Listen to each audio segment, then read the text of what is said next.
This is S4.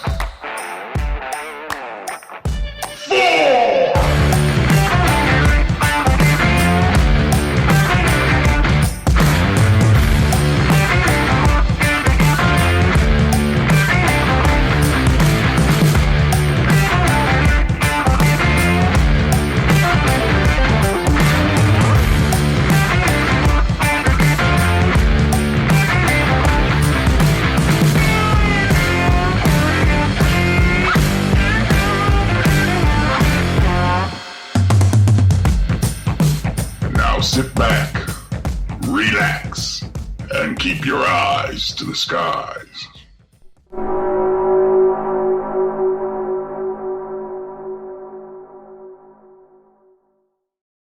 Greetings, folks, and welcome to S4, where we talk about the serious issues involving paranormal and current events, coming to you live from the S4 headquarters in the heart of the Cascade Mountains in the studio here in Cape Horn, Washington. It's about to snow.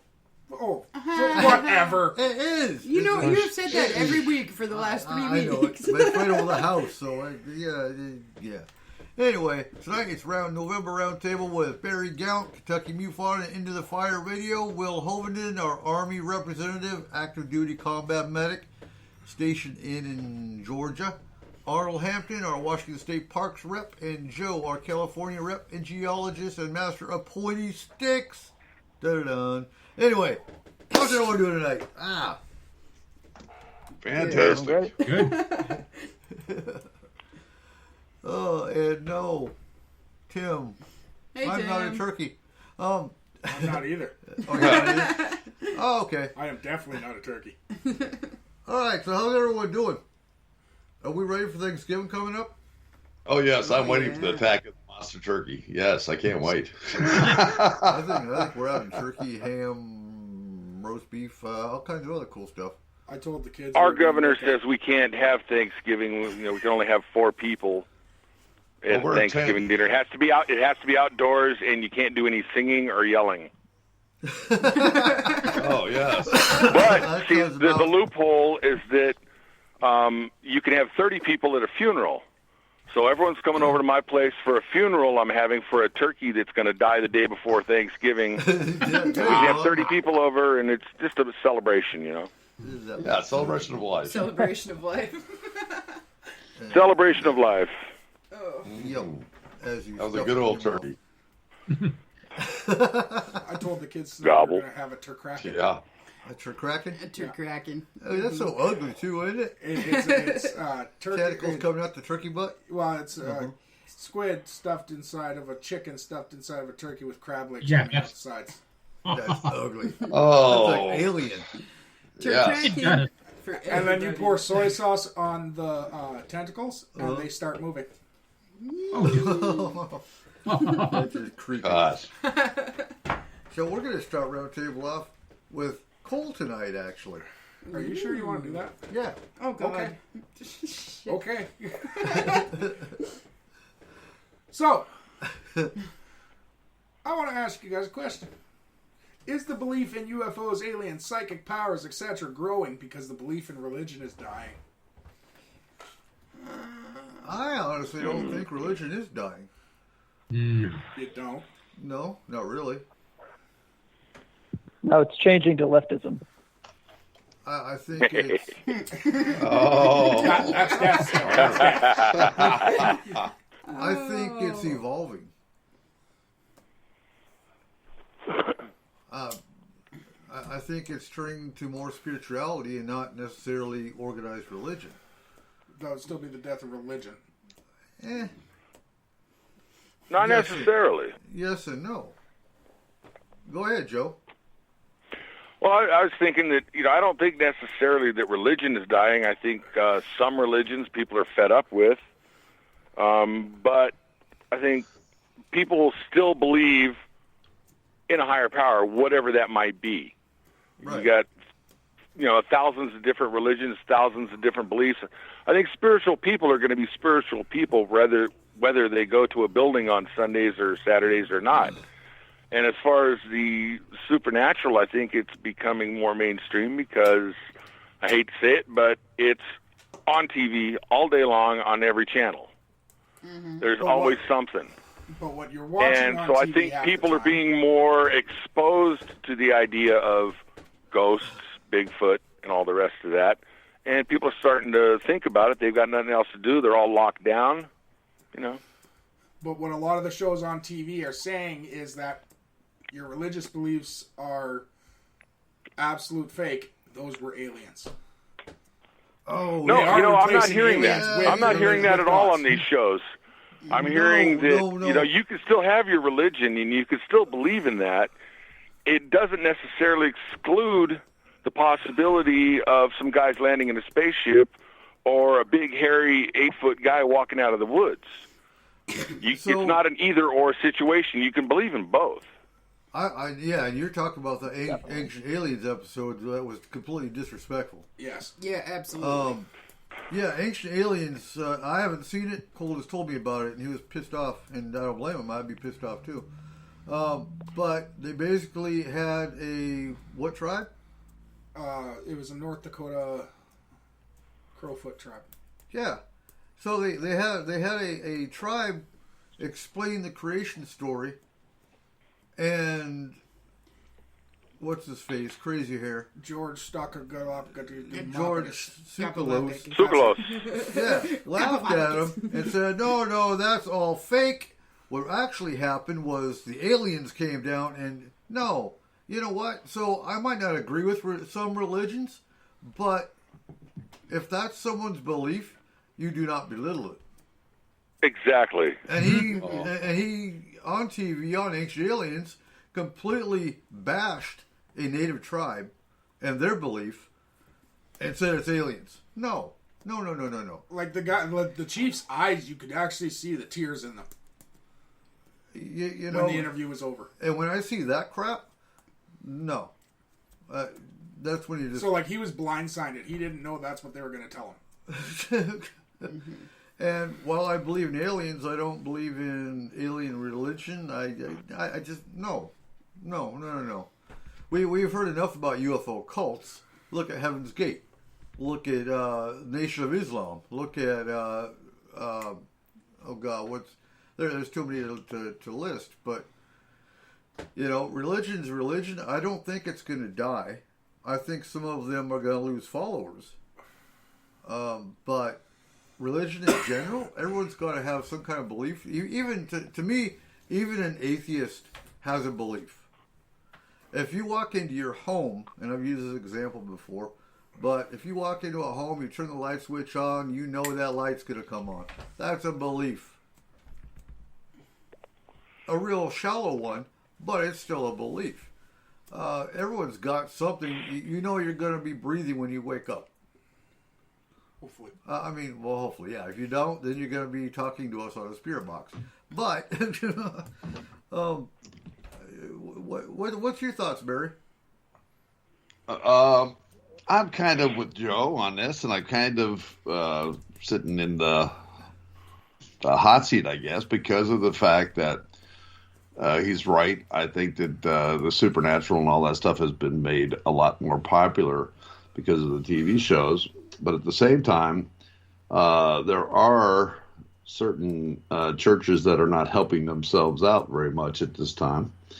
And they've gotten away from the spirituality of it. I agree with them 100%. You don't have to go to a building to be spiritual. Right. I think spiritualism is on the uptake. Especially dealing with the consciousnesses and everything else. And I think it's very important that people try to do that way, to try to raise their frequencies and get away from the negative sides of things. Because negativity brings all kinds of different stuff. And right now our nation is in a total slam of negativity.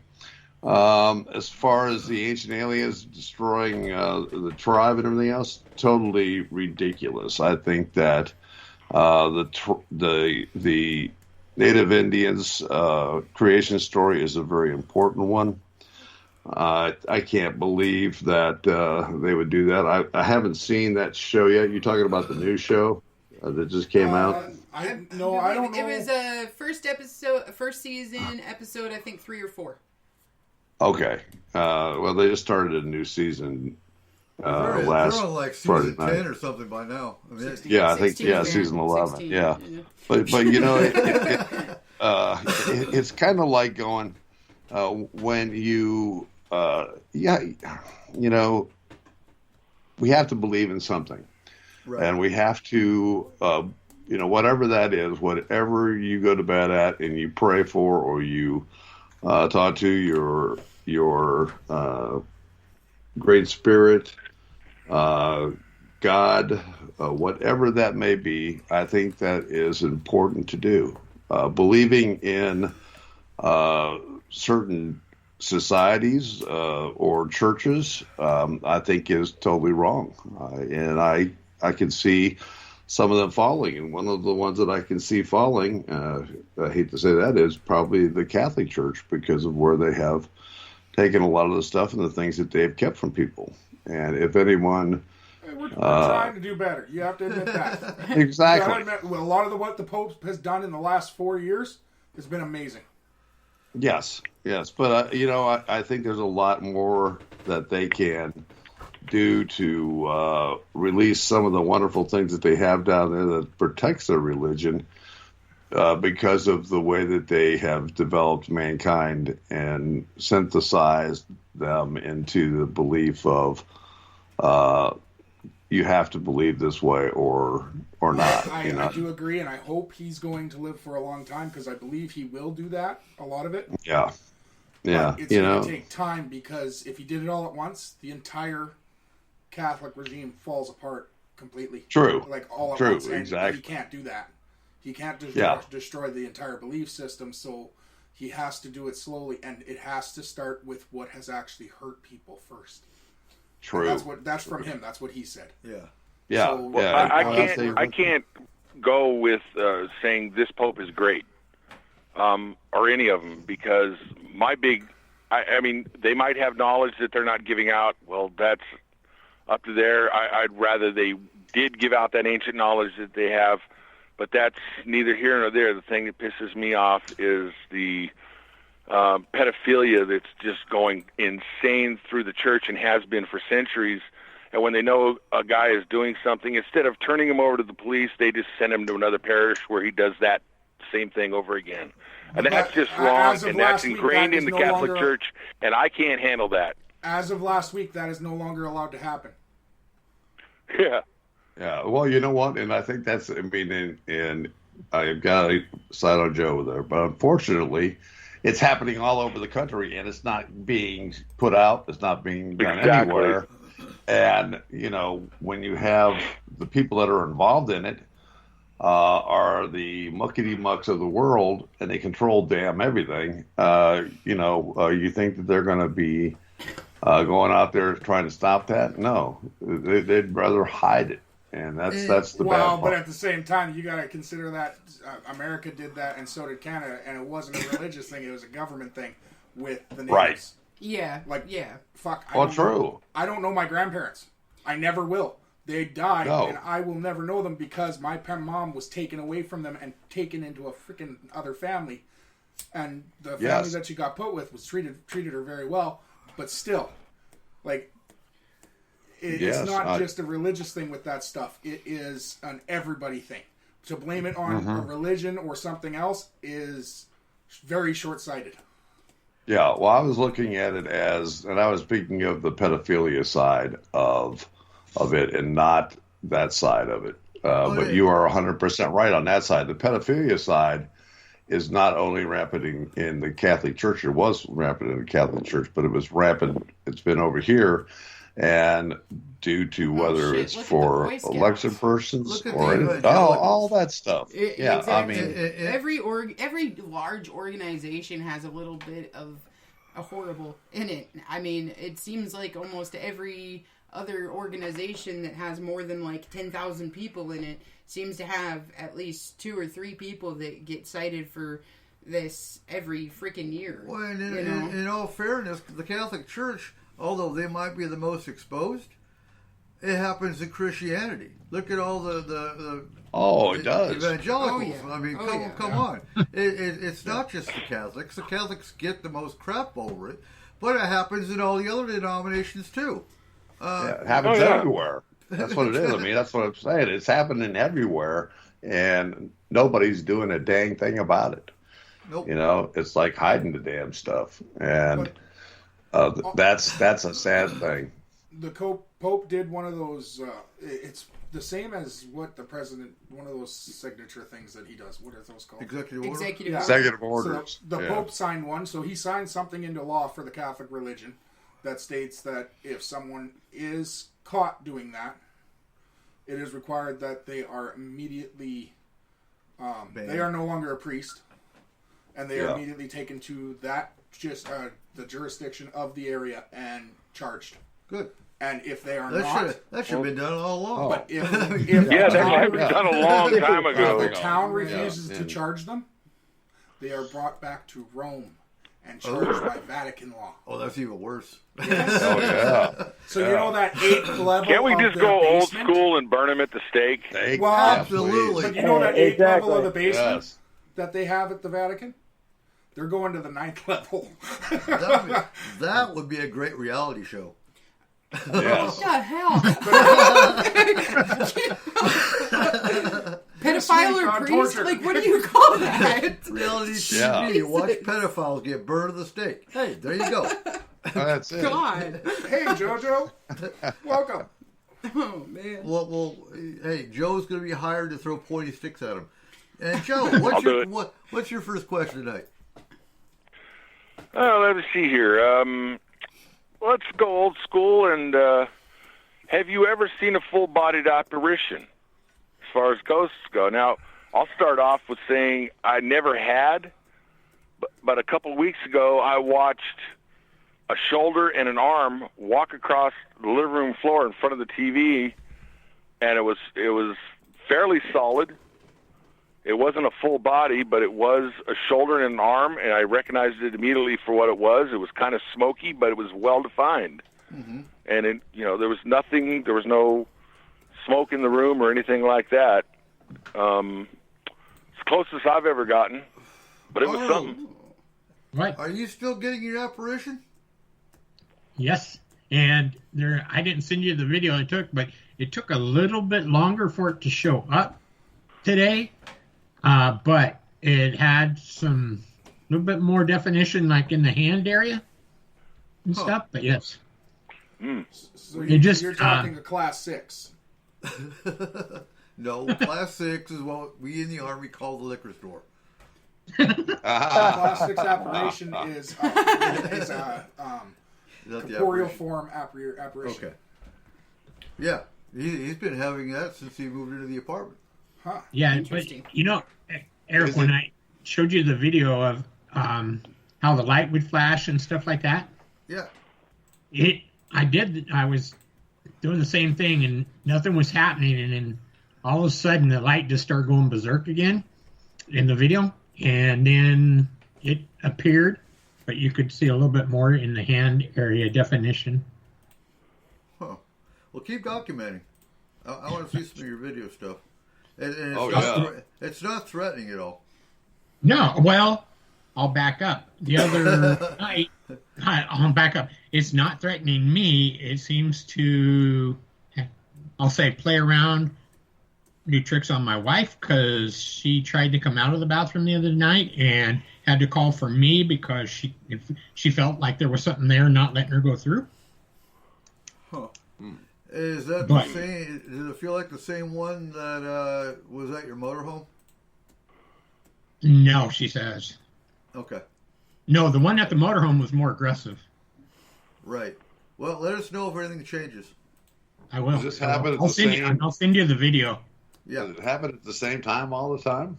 Could it be residual, or is it definitely intelligent? I hadn't taken a video for a while, just because nothing, we weren't having anything happening and stuff. And then all of a sudden, my wife said, "Hey, have you checked lately?" And I said, "No," and I did. When I started taking the video, I'm like, "Oh, nothing's there." And then all of a sudden it showed up. So it's just taking a little bit longer to get. I think my problem. So if it was residual, it wouldn't try keeping. It wouldn't be aggressive if it was residual usually. So yeah, I mean it's. But if he has more than one, when you asked that question, it came from another place. If this one followed him or not, or if it's the same apparition, normally where there's one, there could be two or three. Right. So that's normally what I was referring to. If it's the same type of entity and it's the same one, it is. Okay, and that's This one seems different, but it's been happening in that apartment since they moved in. Yes. Have you checked? What we need to watch for is for escalation. Oh yeah, exactly, 100%. So that's Eric, and that's one of my questions tonight. Ever since things have been happening, nothing really goes after me, and one of my questions was, why does something like this or paranormal type stuff attack or go after the sick or the elderly more than trying to go after someone that's... I don't think it's so much the sick or the elderly is that, yes, they do target specific individuals, whether they're sick and elderly or not. That would have to be a pattern you have to look at. But it's a known fact that many entities or spirits do target, whether it's because they're weaker or not, or whether it's because, I don't know, maybe they did something in a past life that they know them from. There's different variables you have to look at. Well, there's also the theory of a guardian spirit. So they wouldn't attack, though. It wouldn't necessarily attack, but it might stop you from going somewhere if it thinks that's gonna hurt you or something's gonna go wrong. You might take it as an attack, but it could also be just watching over you. That's usually family, though. Correct. Usually. Yeah. Yeah. So, and the difference with that is usually you can tell it's family because you live in a non-smoking apartment and all of a sudden you smell cigar smoke or pipe smoke. You smell a familiar perfume. My wife. Go ahead. My wife's done that. She's saying she's listening tonight, and she says, yeah, she's smelled that cigar smoke perfume type thing before, but this, she said, is totally different. Does it feel like a strong male entity to her? Like a strong male? No, this one doesn't do like the trailer one did at all. No, not like when we were in the motorhome. She could tell that was more like a strong male entity. Right. And it was mean because I would go out of the motorhome and she might be sitting in the back on the bed, and that one would push her all the way to the front of the motorhome, if not outside the motorhome. But when I came back, it wouldn't do anything. That one was aggressive. Mm-hmm. Yes. Was a deliberate attack. And again, just let us know if it gets aggressive or if anything changes. I will, and I'll send you the video. Okay. Yeah. Not all ghosts or spirits or entities or whatever you want to call it are necessarily a bad thing. Like I think I've told you before, I worked at the hotel up there in Ocean Shores, Washington, and there was something used to follow me around, and at night I'd be walking toward the elevator and the doors would open. The only way for the doors to open is to push the button. There was no sensor or anything. It would open the doors for me about 10 feet before I got there. And I'd always say thank you. Yeah. I'd talk to it, and there's a couple other weird little things that happened, and it was never aggressive, never malicious at all. And it didn't bother me. In fact, I kind of looked forward to it. One of the things that you may be able to try is speaking directly to the entity and saying, try to take control of your house back. Either you're going to get the response of, he's going to understand, look, you're from us other period. This is our apartment now. We don't need to see you. We don't want to hear from you. You're more than welcome. I don't mind sharing the apartment with you, but do not do anything towards my wife, my family, children, anything like that, or myself. and see if we can coexist. Right. That way, it will tell you what's going to happen next. You know, if it doesn't go with that, that's going to be the biggest thing. Most of the hauntings you can take care of pretty easily by doing that in a lot of ways. And before you do that, make sure that one of us is around to handle it if it does get aggressive. Does it get? Yeah, exactly. Yeah, just in case you're put to the ceiling right away. Right. You do it on your own, and all of a sudden a knife comes flying across the room. Then you'll know. Yes. Call Eric right away. What's your thoughts? It'll take me a while to get there. I've never personally seen anything like that. I've had some interactions with shadows and the occasional thing like that. Like, for instance, in the house I'm in right now, we get a lot of weird noises. And I put up a shield around the wall, around the property, and purified the house because when I first moved in for a month or two, we had something running around in the attic. It was heavy enough that it was footsteps. It was not a rat or a raccoon or anything like that. And it really scared my wife. I wasn't really bothered by it for some reason, but it really terrified her. Mm-hmm. And it started to influence my mood after a little while, and I noticed I was getting angrier a lot faster. So this is before I put up the shield to do anything, because I kind of wanted to see what would happen, which is stupid. But one night I was having a fight with the wife, and I was in my bedroom doorway, and behind me is there's a little L shape, and at the end of the L shape in the hallway, there's another door, and she was in the bedroom, and we were talking, and all of a sudden she screamed, and I turned around, and all I saw was the shadow of 2 feet underneath the door on the other side. And she told me afterwards that she saw it step up there out of nowhere. And so I, of course, burst into the room. There's nothing in there, but I definitely felt that there was something there, and it was feeding off of the anger. Oh, so, they love to feed off anger.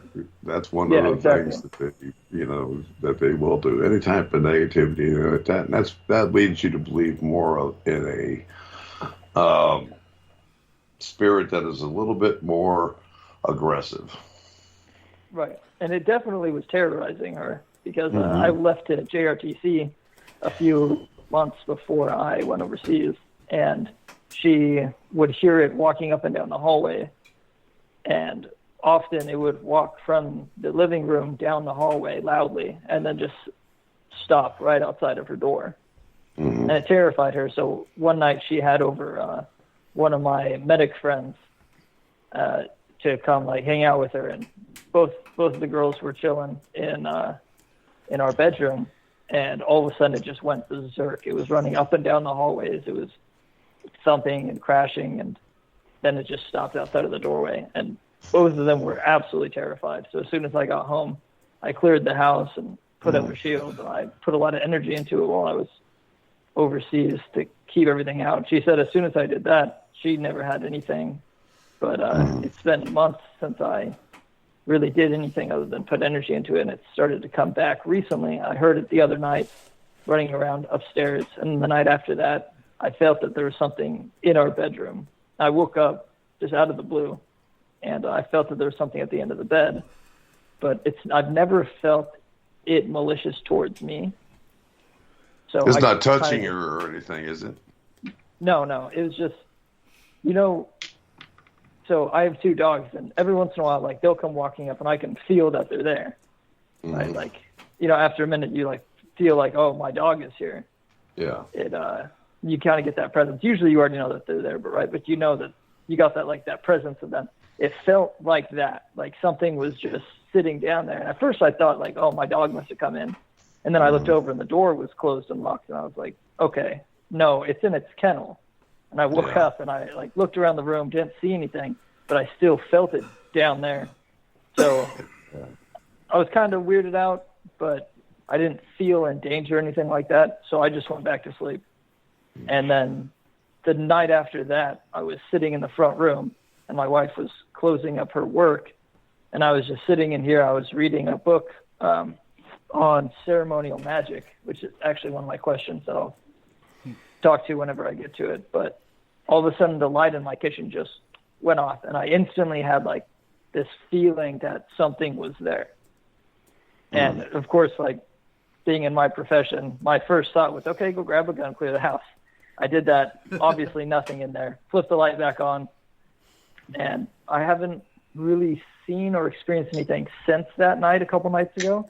But I still, every once in a while, get a feeling that I'm being watched or that there's something else around here. So I'm trying to decide between trying to talk to it, like you were just talking about with, sorry, I don't remember your name, but the one that you have in your apartment, or just clearing my house and suppressing it again.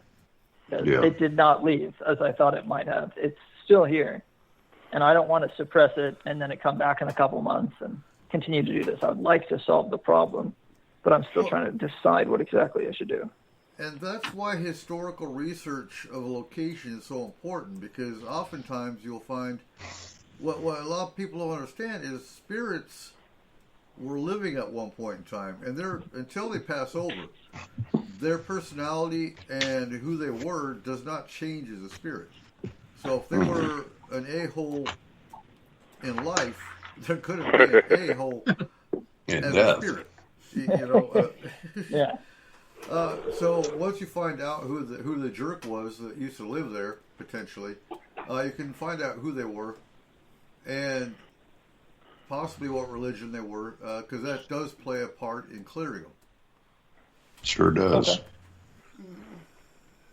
You know, we've said this before. If the spirit, if he was an atheist in life, he's an atheist as a spirit as well. You bring in a Catholic priest, for example, he's going to laugh at you. And it happens all the time. They ain't going to go. Yeah, same thing with agents that were before then. You know, right. Same thing. So yeah, that makes sense. So I know you know how to clear and shield, Will. So I'm not even worried about you. It's all we need to make sure it doesn't escalate. Find out who it is and what they're doing there. If they're stuck, then get it passed over. Yeah, exactly. Right. Exactly. So, Barry, what's your first question tonight? Well, my first question is, yes, I've seen 100. I got to tell you, I have had the pleasure of seeing a lot of full bodies, vaporous to the full clothed ones first. And they are awesome to see. Most of them, when you're looking at a full body apparition, doesn't bother you at all. There are residual full body apparitions that go by doing the whole thing. They're just like they're normal. And then there's the other type that are intelligent and will look at you and make a gesture or move. So I've actually had them say hello and turn around and go, "What the heck?" So yeah. My first question is a UFO question. Ooh, excellent. And it's about again watching some of the TV shows and everything else and unidentified, and I see them starting to pick up on a lot of these orbs, and the military is seeing a lot of orbs, and for some reason, and so are pilots, and they are concerned about what happens if one of these hit them. And I'm kind of going, well, first of all, we can't even tell what they are. They see the orange, the blue, and the white orbs. And I was wanting to know what everybody's opinion is on these flying orbs that are being seen more and more as we continue into the search of what's out there in our space. Well, I've been thinking that the orbs were just some type of surveillance, kind of like a drone, an alien drone. And I know there's a lot of people saying, well, this is an orange orb, it means that. It's a blue orange, it means that. Or it's a green orb, it means this. Maybe it's just like the difference between a Ford and a Chevy, you know. Yeah. Who knows? But I think the orbs basically are just surveillance. For able to, I want to go look at that, but I don't want to go over there. I send one of those things out. Yeah, it's kind of, but some of these things get very close to aircraft. And the pilots are saying how large they are.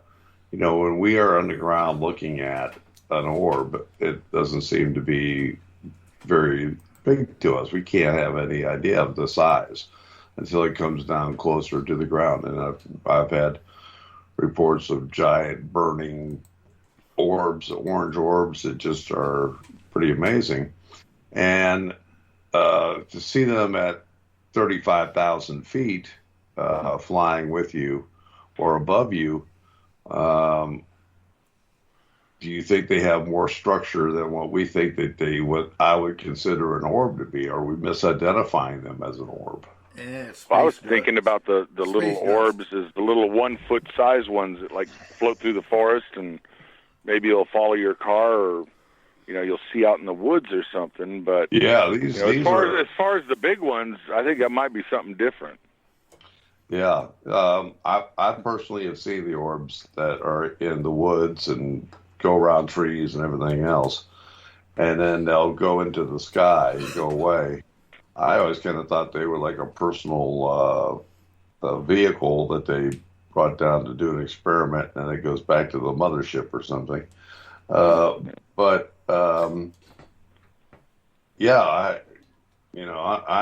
totally, I know we are seeing more and more of them. That's all I can tell you. And watching that show and watching what they were talking about and using the alien threat again and saying that they were a hazard to what happens if 200 people are flying by and an aircraft and one of these things bump into you. Well, honestly, who says it hasn't happened? It hasn't happened. Look at the 1950s. The Foo Fighters were orbs. True. They're not that new. There might be more of them, but who's to say we don't have another new race coming down here, and that's their craft. Well, they still haven't found Amelia Earhart. I'm just saying. So maybe if these things do just bump into it, they just disappear. Well, and not just Amelia Earhart. No, there's plenty of. We have more recently in the 1970s the Valenti craft in Australia that was a Cessna that disappeared. Mm. But didn't he report a huge craft rather than an orb? It wasn't, if I remember right, I'd have to look it up again. But if I remember right, it was an orb that he saw. See, so maybe they're just sucking him up like airplane and all, and being like, "Hey, what's this button do?" Well, I like JoJo's comment in the chat room. It could be cloaked craft, and you just see the orb outside shell, but there's a craft inside it. That's always a possibility. Good point. We have an orb craft that travels weekly from White Horse Mountain to Mount Baker, from Darrington to Concrete. That's more of a white craft, I think. I think it's described as white, sometimes blue. Blinkety blinkers. Oh yeah, we've seen them here throughout the summer, flashy lights. My very first UFO sighting was a basketball-shaped orb over Kitzingen, Germany. And look at, and I know you've seen the wood carvings from Nuremberg. Those were orbs. Yeah. So it tells you right there, that was 14th century. The orbs aren't new. Maybe it's just something that we're just now paying attention to. Again. Could be. Right, exactly. Because from what they said and what we had dealings with when you mentioned over Germany in World War II, they were seeing these orbs, but they never interfered with anything that happened. So that we know of. Right. There's a lot of planes went down. They go, he must have been hit by something else. Maybe some of them got taken down by orbs, but in the middle of a war, you're not going to say, well, an orb shot him down. Or no, and it could be in a classified document somewhere that we'll never see. Exactly. Yeah. Exactly. That's one of the problems. It's under the Vatican. Yeah. Yeah, the orbs could also be something that I've been looking into is vehicles and beings, but specifically vehicles that go in and out of different realities or planes of existence. Like they've proven scientifically that there are other planes of existence that border ours.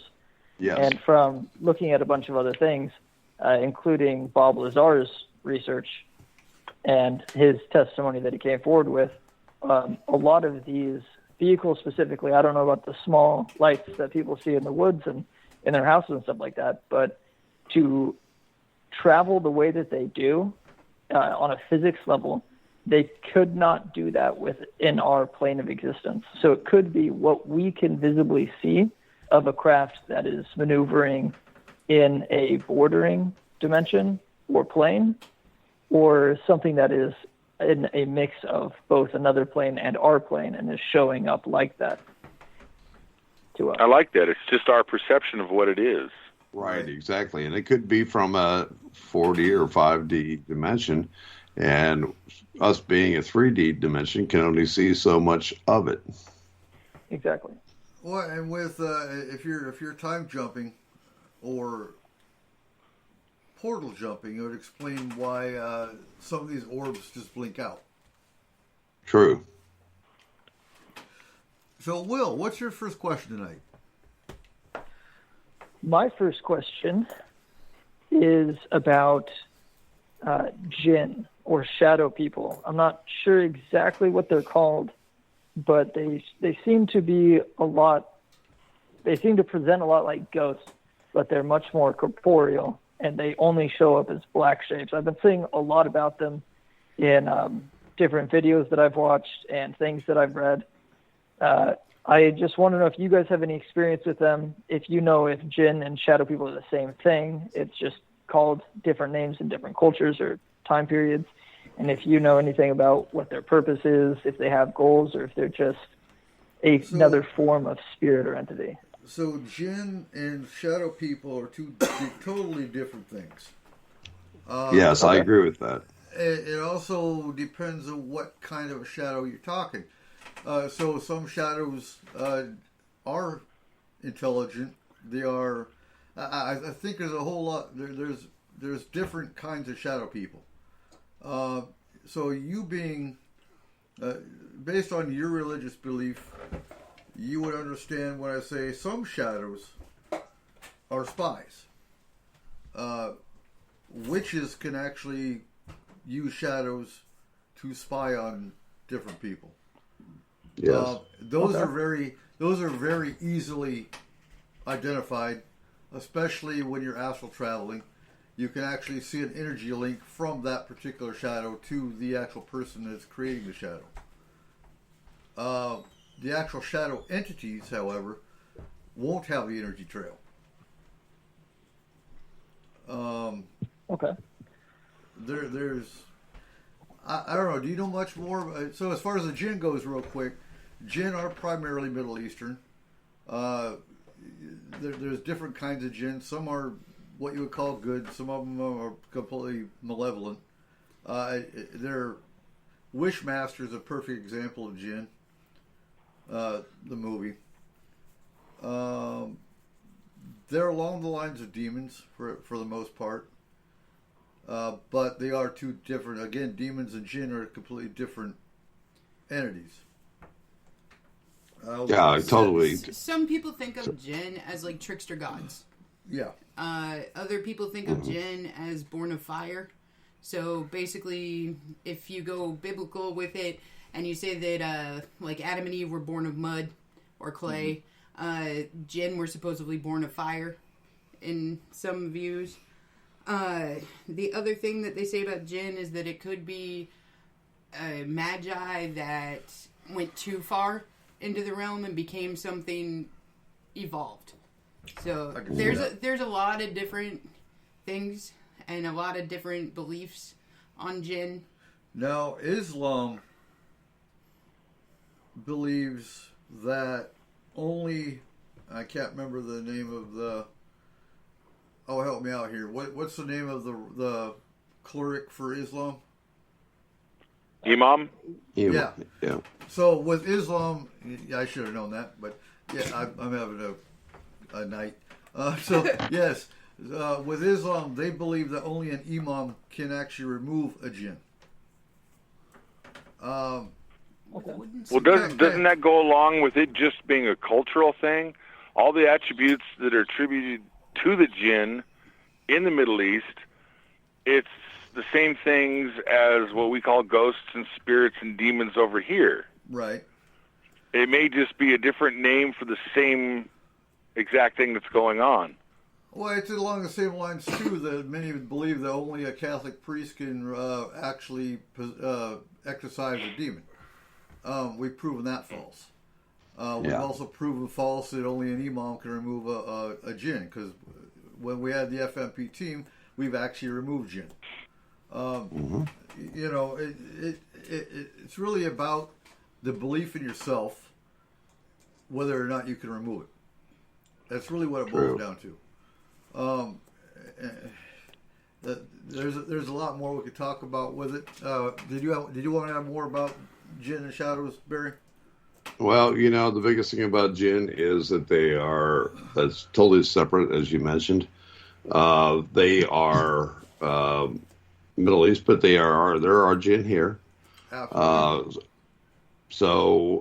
But they do not reflect the shadow people. They are tricksters, and some of them will do good, and others they have the choice. And if you cross a jinn, you are in major trouble. A lot of the some of the cases that we've been into and on have involved jinn, but with military people that have been over in Afghanistan and in that area who have been in some of the caves and some of the areas that were jinn areas, and they attached to them and came home with them. Mm-hmm. And then you have to remove them. You have to get rid of them. Shadow figures, we deal with a lot of those at the hall. I have seen hundreds of shadow figures. And sometimes I think a shadow figure is an entity that that's all it can do, and it's a shadow figure. On other sides of the fence, you have seen and heard about black shadows coming over your bed and suffocating a person or being that way. Bad. Most of them are just walking around. They're peeking and looking and everything else. That's all you see of them. Yeah. Have you ever heard of an alien shadow? Yeah. Well, it's the same thing, because when abductees come back from abductions and everything else, what's the first thing that happens? That's why we always believe that this realm is they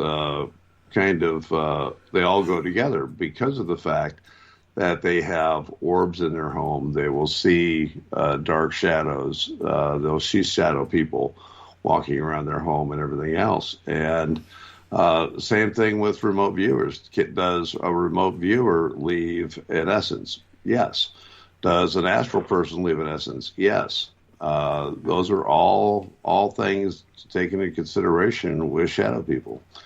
And, most of the shadow figures that I see, you really have to research it to find out what you're dealing with. That's the big part. And you mentioned that earlier, Eric. The thing, too, is oftentimes once you've encountered them enough, you'll know the energy signature of them. Right. So you'll be able to tell what it is. Mm-hmm. There's an old Islamic tale of the jinn stating that there were creations of the four elements, the four elementary elements. So you got the creations of the sky, the creations of the sea, the creations of fire, and the creations of earth. That humankind was the creation of earth, that jinn were the creation of fire, that a type of mer people or water spirit were the creation of that, and that the sky spirits were the creation of the wind or the air or whatever you want to call it. and that they were all ancient races. They were all born around the same time, and they split the earth into the 4 sections.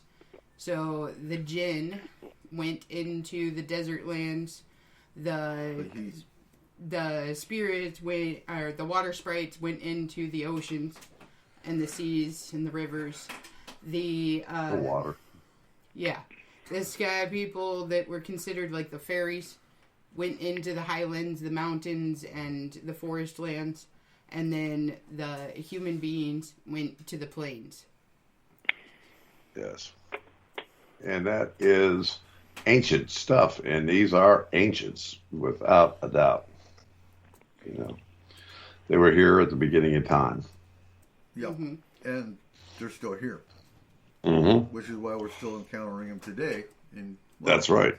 Sometimes different planes, sometimes like you see it in Kentucky with earthquakes in different areas opening up, and it's releasing them. And right, pits are the worst, and you start to see stress cracks, or you see sinkholes opening up and everything else because of all the cave systems. And man, we don't know what's underneath those cave systems. And this was a resting place for some of these things. And when they went underground and they rested and they're at peace, and as stuff comes up or some kind of negativity or something's going on, they're awakened, and they don't like to be awakened. And they're pissed off for being awakened. Exactly. It reminds me of a case we had where it was unusual paranormal activity, and once the team got in, they realized it was actually trolls that really didn't want to be there. They didn't know how they got there. It was just simply a matter of opening up their portal again and letting them get home and closing the portal, and they were happy getting home, and the client was happy the paranormal activity was gone. Right, exactly. I think we have guardians of the earth and everything else. And I think Bigfoot, Sasquatch could be a guardian like that because of his abilities and so forth. So yep, goes very deep. That's where most paranormal groups get in trouble. Well, I think, and again, paranormal TV does a disservice in bringing in people to the paranormal that shouldn't be here. Because when Billy Bob and Jerry and Punky get together and decide they want to have a paranormal team, they don't really fully understand what they're getting into.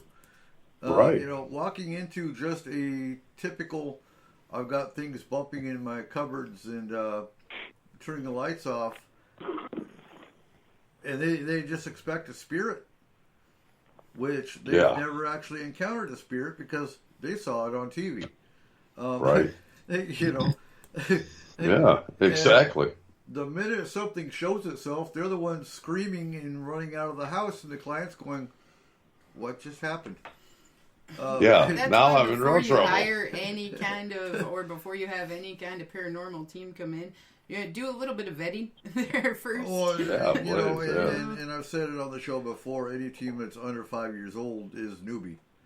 They're to me, if you've been in this field for under 5 years, you're still new, because most of these new teams, they're weekend warriors, and not the Reserve National Guard type. They're weekend warriors in that.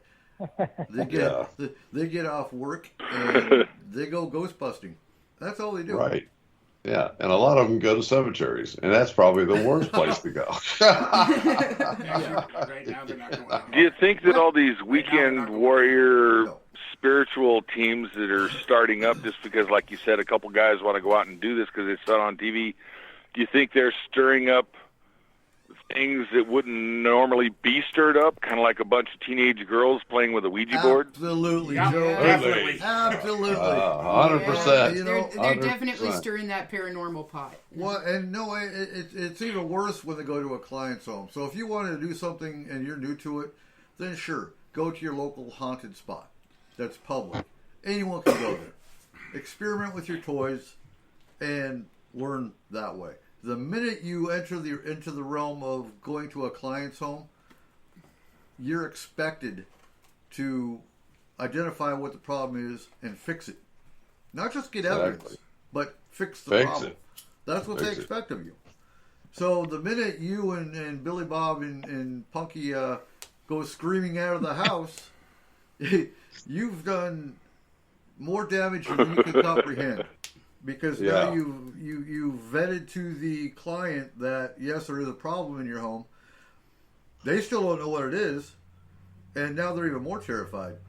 And 2, now you've pissed off whatever you just stirred up. Well, not only that, but I mean, if you're supposed to be the professional and you're scared of whatever is going on, the person in their mind is like, oh, wow, okay, we need to move. Right.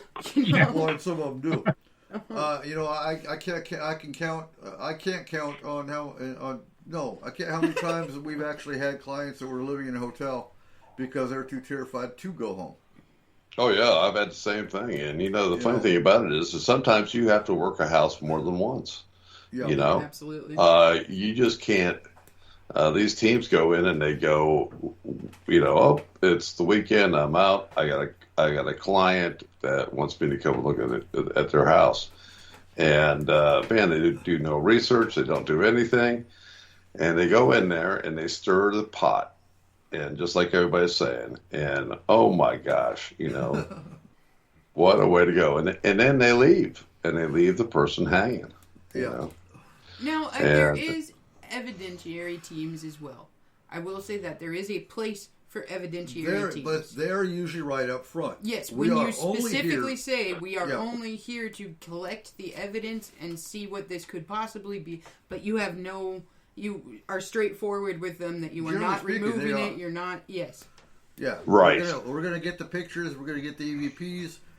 If we find something, we will tell you who to contact to help remove it. Mm-hmm. Yeah, we're gonna verify a haunting for you. Yes. Right. And again, like you said, there's a place for them. Mm-hmm. Absolutely. But be right up front with your client. Tell them you're not there to fix it. You're there to identify it, and that's all you're going to do. Mm-hmm. Because a lot of these are the ones that are of the belief that only a Catholic priest can remove demons, only a shaman can remove Native American spirits, medicine man, whatever the case is. And with that, it's a typical roundtable where time flies. And I don't know, it's flown anyway. So we have to take our first break. When we come back, we are going to start off with Joe. You are listening to S4 on Spreaker.com.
Welcome back to S4 with your host, Eric Cooper. And welcome back to S4 for the second hour of Roundtable for November. And we're going to start right off with Joe talking about his wick. Sorry about that. And what's your second question? It's better than his Willie. Let's see. Do you think the United States government has a downed UFO? And if so, which UFO story that you know about fits with them getting one? Oh, God. I think the United States government has several downed UFOs. And some of them were downed in foreign countries that were brought to our country, such as the case in Mexico. Yes. I think O'Hare. That wasn't a downed craft, though. I think it was. Do you? Yes, because there are also reports that day of scrambled jets from certain bases that scrambled for no freaking reason. But they do that anyway to escort or try to capture the craft. I don't know enough about O'Hare to really. So supposedly 2 jets from I heard about Detroit went down that day. Okay. 2 of our craft went down. Right. I honestly think they got one of them too. And that could be possible. Downed craft. So we have the craft in Arizona, in Kingman, Arizona, in the 1970s, that not many people look at. I happen to know people that have done extensive research on that specific case. We've got the Kecksburg, Pennsylvania craft, which I don't know if that was a UFO or if that was actually an experimental craft because of the shape of it. It was shaped like the bell. Weather balloon. No, the German bell. Mm-hmm. Yeah, the German bell. So there's too much. I mean, I don't know. I hold a lot of skepticism on that one. I'm going to stick with the good old-fashioned Roswell. Mm-hmm. I'm going to go Aurora, Texas. That was also the same time as Roswell. No, that was April 17th, 1890. Way back. Yeah, okay. Yes. Is that what Cowboys versus before Aliens blips. based off of? Yeah, pretty much, actually. Uh-huh. That was the, it was like a weather balloon, not a weather balloon, but a helium balloon, wasn't it? Everything's a weather balloon. No, I believe that one came down, and the report said it actually hit a windmill and busted it, and then crashed into the ground. Right. The occupant was laying there, and the residents nursed it back to health, or tried to for a while. And they buried the aliens and the ship in the local cemetery. Yep, and there's no body in the cemetery because I'm sure the government... Well, and then years later, so in the 1940s, supposedly, the government went to the cemetery and went through it with metal detectors, dug up parts of the cemetery, refilled them, and said that, we didn't find anything, this was all a hoax. Oh, well, yeah. So JoJo's in the chat room. He says Brazil, and I like that case too. We actually, I believe it's Brazil that we actually captured 2 live beings as well that were turned over to the U.S. government. Yes. And there's another one in Argentina. So I know you're talking about the United States, but a lot of foreign countries have had crashed craft that they turned over to the United States, as well as live creatures. And about 1600s Russia. 1600s. Well, you've also got the 1940s Russian Roswell too. Mm-hmm. Right, and you've got you've got the 1941 Evansville, Indiana, that was kept very secret. You've got one in Nevada that was in the 2000s, I believe. Big report on that one. You also have today, I think that there's a lot of craft that go down in areas, and I'm not too sure that one didn't go down in Pennsylvania just a little while ago because of the area when they closed off that park system that we talked about a while ago. So it's happening, but we're not just like anything. It's suppressed. So what's and your favorite, obviously, what's your favorite one, Barry? my favorite one has got to be, as far as a mysterious thing, would be Aurora, Texas. I have to agree with Kayla. I mean, because of the fact it was before flight, before the Wright brothers, before, the only thing we had was a balloon, Yep. And this stuff was totally different. If you study the case, and some of the craft parts were put in this guy's well. And if you saw what happened he drank out of this well, and you saw what happened to his hands and the terrible arthritic and rheumatoid arthritis he had in his hands and his knuckles and everything else, and pretty telling.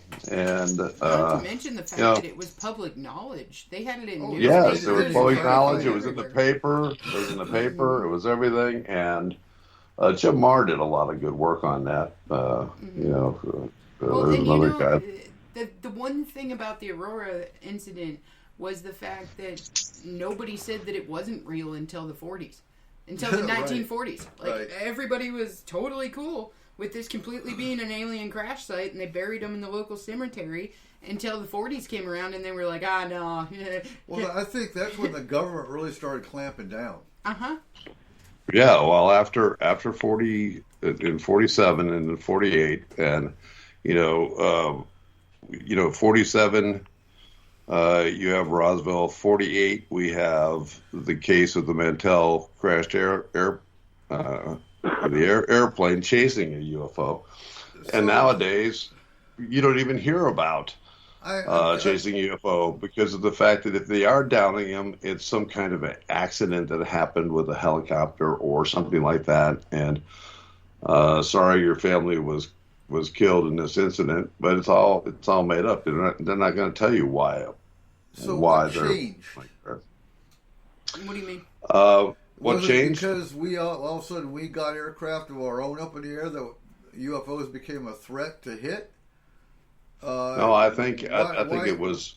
Why do you think the government changed their perspective? Do you know how fearful people were in the 40s? But why? Well, look at the 30s. Look at the 30s. Just because of a radio show, you can't forget the War of the Worlds radio show. Yeah, what most of the people didn't hear, and that's what the Brookings Report. I think a lot of these things were based off of back then, because of the fact that when you start talking about UFOs, what happens? Creatures coming down on whatever.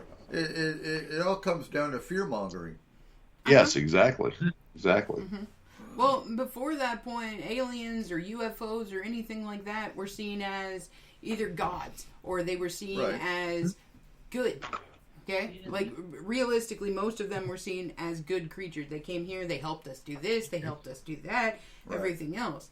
Well, then sci-fi novels started coming out where they are not good creatures anymore. These things are coming to destroy us. They're coming to take over our world. They're coming to rage war and all kinds of destruction. So when you have a difference in mindset of these are helpful beings that are coming to help us to they're coming to kill all of us, you're going to have that fear play in there. Well, okay, go ahead. I apologize. So we had more abductions that were actually more, I guess, publicized in the 1960s and 70s. But we actually have documented abductions that happened in the 12th and 13th centuries in Europe. Sure, exactly. Newspapers back then. They did. Not really. Not why. And there could be biblical, and there could be biblical. But London Times talked about or London newspaper has actually talked about the abductions in the 12th. But how many freaking people could afford them that then? Well, point is, they were still publicized. Maybe not as widespread as they are today. Not even close, because most people couldn't afford the paper. That's the thing. Right. Now, that's the thing. In the last 100 years, newspapers and different forms of publication have become commonplace. Mm-hmm. So readily available. Yeah. With each new way that they come up with for us, now there's nothing they can do to make it any easier. Because now it's so easy to get information. Yeah. that you really can't take it any further. And it's easier to push fear. Yeah. I mean, honestly. Well, honestly, though, I mean, I think the Brookings report that said that everyone would wig out if they found out they were aliens, I think they really need to redo that and rethink it, because it wasn't, in the last year or so that the Pentagon comes out and says, look, here's 3 UFOs, and they put out these real grainy, bad videos, and everyone went, yeah, so what? Yeah, we knew they were here. Yeah. Yeah. People aren't as afraid as they used to be. No. They'd like to know, but I don't think people are terrified and are going to throw themselves off of bridges if they find out. Well, see, I think back in the beginning of this, the Industrial Revolution, all of this stuff, we were at the point where we didn't understand how that technology could be possible. Mm-hmm. We were scared of the fact that there's no way that there's these flying machines that are doing this and doing that, and there's no way that there can be life that's that intelligent or any of this stuff. So by saying, yeah, no, there really is no way, it made everybody feel more comfortable. But now we've gotten to a point in tech where we're like, well, that actually is possible. We actually could travel this fast. We're sending rockets to here and there and everywhere else, and we're sending out different types of satellites and different types of things. So I think with the advancement in our technology, we've gotten to the point where it's acceptable in our minds for other races to have the technology. A private company just sent 4 guys up to the space station today. Yes, right. Exactly. Right. But the thing, when I look at it, guys, I look at the 40s as a big time. The first crash was in Germany in 36. Then you had in 47, and you have all these other different things. But, the technology and everything else that we've gained, if you look at how much technology we've gained since the 1950s, it is tremendous. And it all can relate to what was found in the 40s. Then you have the fear-mongering, and most of the videos that came out in the movies back then about these creatures came after in the mid-50s, early 53, 54. And what happens? That's an agenda to make us afraid of them, not to look at these things and everything else. Social conditioning started back then. When Eisenhower left, beware of the industrial complex. We still deal with the industrial complex after 70 years. There's a terrible thing that's set up of them hiding it, wanting to hide it, and all that stuff. And we can't just deny that and look back and say, well, yeah, we had technology, we had all this other stuff. We wouldn't have had crap if they didn't find UFO. Well, I don't believe that that's entirely true, just based off of the fact that, okay, so we had a ridiculous understanding of physics back then, okay? In 1905, when Albert Einstein came up with the theory of relativity and all of this stuff, if he hadn't come up with that, we couldn't have advanced in the technology in the way that we do. How did he come up with it? Well, don't ask her that. She's no, I'm sorry. An apple fell out of a tree. That's no.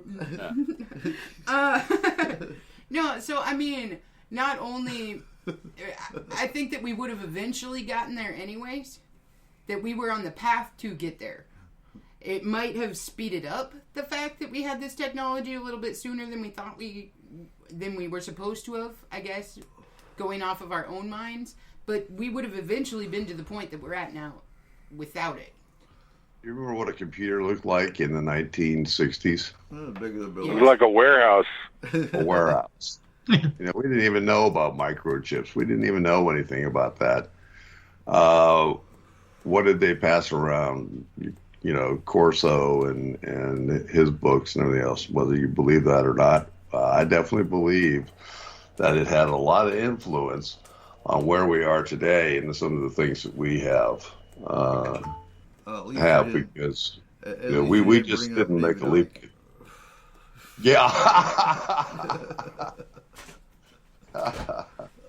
I'm really mixed on this because I'm not sure if I've been thinking about this for a little while. I saw a podcast the other day by Joe Rogan, and they were talking about paintings like from the Renaissance era and before that actually have UFOs in them.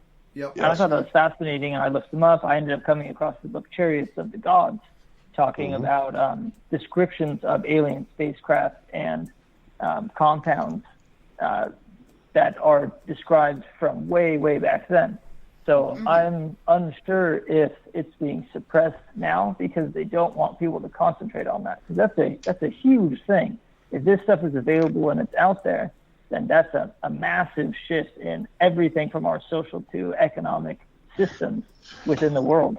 So maybe back then it wasn't a really big deal because the only people who really had access to this information were the people who were on top, the people who could read Latin and read about these things or could afford to see and commission these paintings.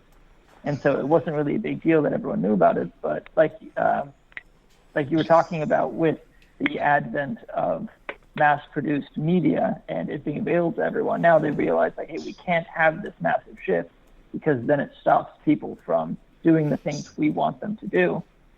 So we're going to cover it up. I'm not sure if that's what it is or if it is just all natural, but I'm inclined to believe the first thing I put out. Have you ever brought up to your a commander that have you ever asked your commander if he believed in UFOs yet, Will? I've not asked my commander, but one of my sergeants and I have had extensive conversations about it, and we've talked to other people about it. He's a staunch believer because he's seen stuff before. Some of my other buddies from AIT, and here and there, I always end up in conversations with people about this sort of thing. And while I was in Hungary, some of my guys saw some UFOs. I sadly did not see them because that's so damn encouraging because back when I was in the Army, if you brought up UFOs, oh my God, you were in that job. So, yeah, it's encouraging to me that soldiers today are actually talking about it. Yeah. This sort of stuff is actually very, very common, a very common thing to talk about. Well, I think they're actually seeing it, and look at it. Especially in combat zones, because we know combat zones and conflict in general are an attractor to UFOs. Yes, 100%, 100%.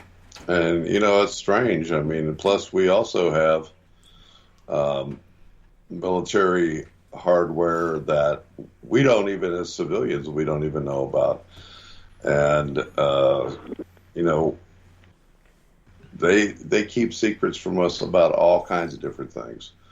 So, it's one of those type things that you, because of the social conditioning, back a long time ago, you were a nutball, just like you said, Eric, if you thought about UFOs or anything else. And then as it continues and as it's, these things have become more and more, and there's other people coming to this planet, that's the other thing.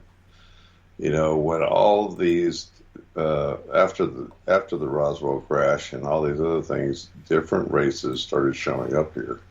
And some races were already here long, long ago. And that's the rub. That's where they went, okay, that's when we formed MJ-12. I would love to have been able to read Forrestal's book before he got thrown out of a window that he was working on. Oh, it was suicide, not really. Oh yeah, right. There's been a lot of those. There's been a lot of those. Yep. Not so much. Yeah. Now they just plant porn on your computer and you get discredited. Right. Exactly. And the other few of them. But yeah, and the other thing about it is just like when you look at it and you go, wow, the UFO field and the questions that you're answered and what did that, I mean, I remember in the 70s, I think it was 75 maybe, when that book first came out, Chariot of the Gods. It might have been out before that, and then the movie came out, and I remember running to the thing to watch that. That gives me an idea how old I am. But there's a movie based on the book? Yes. Oh, I have to look for it. I like that book. There is a movie. Yeah. Mm-hmm. And it's called Chariot of the Gods. Okay. All right, so Barry, what's your second question? I gotta think of one real quick. All right, Caleb. Let's talk. All right, go ahead. Let's talk about underground bases. Okay. And why are we so monitored by? What do you think about the satellites and these underground bases being able to communicate with satellites? And why is the CIA so active in Pine Gap, which is in Australia?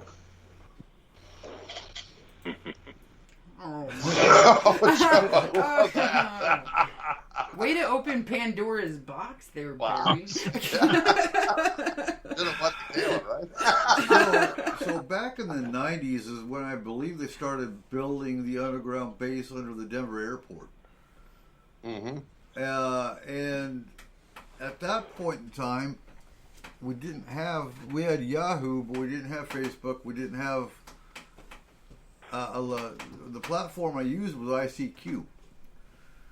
And I was actually in contact with the guy that lived in Denver that was always complaining about the rumblings and the little earthquakes, and he was hell-bent, before anyone knew really, that they were building an underground base. Right. Mm-hmm. And it was interesting seeing the development of it. At that point in time, I was kind of skeptical because, well, I was dealing with a lot of people with different conspiracy theories about UN invading and all kinds of stuff. But yeah, there's supposed to be an underground base that goes from Area 51 S4 to Cheyenne Mountain, and all has to do with FEMA and the continuity of government. Mm-hmm. As far as I don't know enough whether they've got communications to satellites from underground. Mm-hmm. They actually do. Pine Gap is one of them. Oh, Pine Gap. Yeah, okay. Yeah, Pine Gap in Australia. But, inside of Pine Gap, there's this nice little room that nobody's allowed into. And that is where the United States government, the CIA, is in all the time. Mm-hmm. And there are several satellites that are doing it. And that gets to the Four Eyes and everything else. All the people that we think that we're monitored and we're doing it, how do you think they're doing it? They're doing it by satellite. So it gives them a great opportunity. Do you think if you're going to set up a secret base somewhere, where would be better than smack dab in the middle of Australia? There's nothing there. Well, exactly. and it's interesting because talking to Australians, and I asked a lot of questions about Pine Gap, it takes you a tank of gas to get to Pine Gap. You don't have enough gas to get home, let alone to go. That's how far out it is. You have to get there by aircraft, or have an extra can of gas to get your ass back home. But right. Yeah, it is smack dab in the middle of nowhere. But it's nothing but satellite arrays, and I'm sure underground as well. The room. Yeah, that's more than a rumor. They're supposed to have quite the underground facility there, and I do know that it's also a joint effort with the Americans. They originally started a thing called Four Eyes, which was a conglomeration of different countries that started it. I think it went to 9 Eyes and 12 Eyes or whatever, but there are all different kinds of governments that are monitoring these satellites and doing all this stuff. But underground bases are a fact, and unfortunately, that's also a hidden thing. The number one underground base that everybody talks about is the one in White Sulphur Springs, West Virginia, that they opened up and showed everything. And who knows what else is in West Virginia. I happened to be there not too long ago, and I was surprised to see an evacuation route. This is the I-79 has things posted all over the place. And then when I came into Kentucky, instead of seeing a rest area, I saw a what the hell did they call that thing? It was a dang it all, my mind just went blank. But it was like a port of entry. That's what it was. It was a port of entry into just a rest stop, and it's called a port of entry. I'm going, oh, that's kind of weird. And it was just a brand new sign. You know, carved out of wood. This is the port of it. And all around that's very close to Daniel Boone National Forest, which takes up almost all of Kentucky and goes into Tennessee, down around the wonderful Oak Ridge. And so, you know, and there's military bases there, and there's all kinds of there are within the national forest. So, what's your thoughts on 5G? Oh, Jesus. Oh, gosh. So, no, I'm not even talking about the health aspects. What if 5G is something they needed to have to help interact with underground bases to satellites? Can I throw something really weird out here? Just for a second, because that's what I do. Okay. So we're talking about underground bases, and we're saying that they're military bases that are underground and everything. Does anybody find it strange? And we were talking about the communications with the satellites and aliens and UFOs and all that jazz.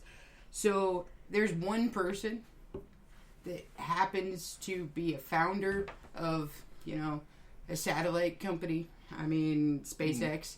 He also happens to be the founder of a boring company, which bores underground, you know, tunnels and everything else. He also happens to have AI, and he also happens to be, you know, founder of PayPal as well. So, if you think about it in that sense, maybe we already privatized all of these underground bases and the communication technology and everything else. Well, they had to privatize everything. That way, you can't get a Freedom of Information Act summons to try to find out any information about it. No, because it's private. Right. That's real simple. Yeah, 100% right. Leave him alone, Kayla. You've never met Elon Musk. Quit hating on him so much. Hey, I do hate on him, but not for the same reasons that most people do. Hate on all of them. Him, Einstein. No, I just see the flaws in their plan, and I'm like, you know, how do other people not see? So do you think they used, before they brought 5G to the public, do you think they're using 5G underground? No. No? Mm-mm. No, because in order for that whole system to work, we watched them build the towers in the last 3 years. Right. You have to have the towers in order for that system to work. But do you? Yeah. Is there a way you can have 5G underground? No. Nuh-uh. You'd have to have the tower.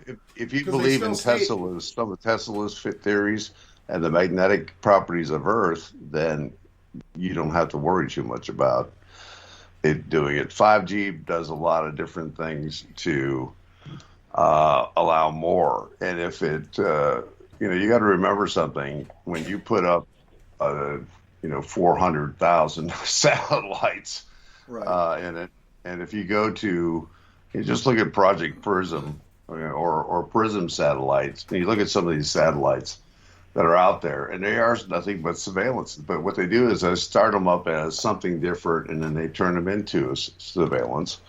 And it's the same thing possibly with SpaceX. I mean, he's going to start beaming down free internet to everybody, and with all these satellites. But what's the chance of doing it? And Prism was put up, which is now, what is that, E201 or something like that. But Prism was sent up, and it was in orbit, but it had its own mind to get very close to other satellites that were transmitting things back to Earth. Every TV station, everything else is all done that way. And how do you think the military spies on you. Have you ever looked at what they are able to do with a satellite? You can be sitting in your backyard and they can count the hairs on your head if they wanted to. Or see what. And they could turn your phone on and listen to anything you're saying. Anything like that. So yeah, 5G just helps out all of that thing. See, and the other thing about it is that if you have 4G phones and everything else, 5G doesn't. So with technology and everything else, they're going to spin it so that everybody has to go out and buy a new phone to be able to have the hottest thing, 5G. Right. That is the number one reason for that system. Yes, exactly. I gotta say, exactly. The interesting thing about the 5G system is that when they put them up in places, they have to have a lot of antennas. That's why they're all going up in the big cities. Like me, I live out in the middle of nowhere, and they've talked about bringing 5G in, and they're not going to do it because you'd have to have a transmitter on every mountain out here. Yes, you would. It's a very short-range thing. Well, that's why it's huge in the cities, but for rural America, it ain't going to work. Apple got so far gone with their phones that eventually they put everything into them, and now they're starting to take it away. Like first they took the headphone jack away. Now they want to take the charger away, and the new iPhone actually doesn't come with a charger. Yeah, no, right. You have to. Yeah. So, they've gotten to the point where they can't actually add anything more to the phone. It is as advanced as we can get right now. But I predicted a long time ago that the phones have as much as they can do. And what they're going to do is start turning them into better cameras, and that's what they're doing. That's the way they're pushing them and advertising them. Look what you could do with this lens. Oh, no, we got 2 lenses. Now we got 3 lenses. But even the camera has advanced itself out almost to the point where they're beyond what they can do. So now... How do you charge a phone without a charging port? They threw out 5G. Oh, wireless charging. You have to buy the wireless charger now. Yeah, you do. Yeah. So no 5G for the bunker, Joe? No 5G in my bunker. Okay. But they pushed that system because this happened before when they switched from 3G to 4G. Mm-hmm. The phones got to the point where they couldn't do anything with them anymore, so they created a new actual programming system that they run off of so that they can charge more for the phone again. Quantum computers, guys. No, hey, but like a brand new phone's almost $1,200, guys. Yeah, no joke. $400. It is $1,200. $1,200. Yeah. Hey, so Barry, like you were okay. So when you were trying to bring up the 5G underground, okay. Mm-hmm. So and then you brought up Tesla and the electromagnetic force, right? Mm-hmm. Even he needed the large towers in order to make that happen. Yes. So doesn't mean they need large towers. It just means that there's a source somewhere underneath the ground that they can still be able to communicate to an underground base. Anything else, it's not a problem. Paper with a stream.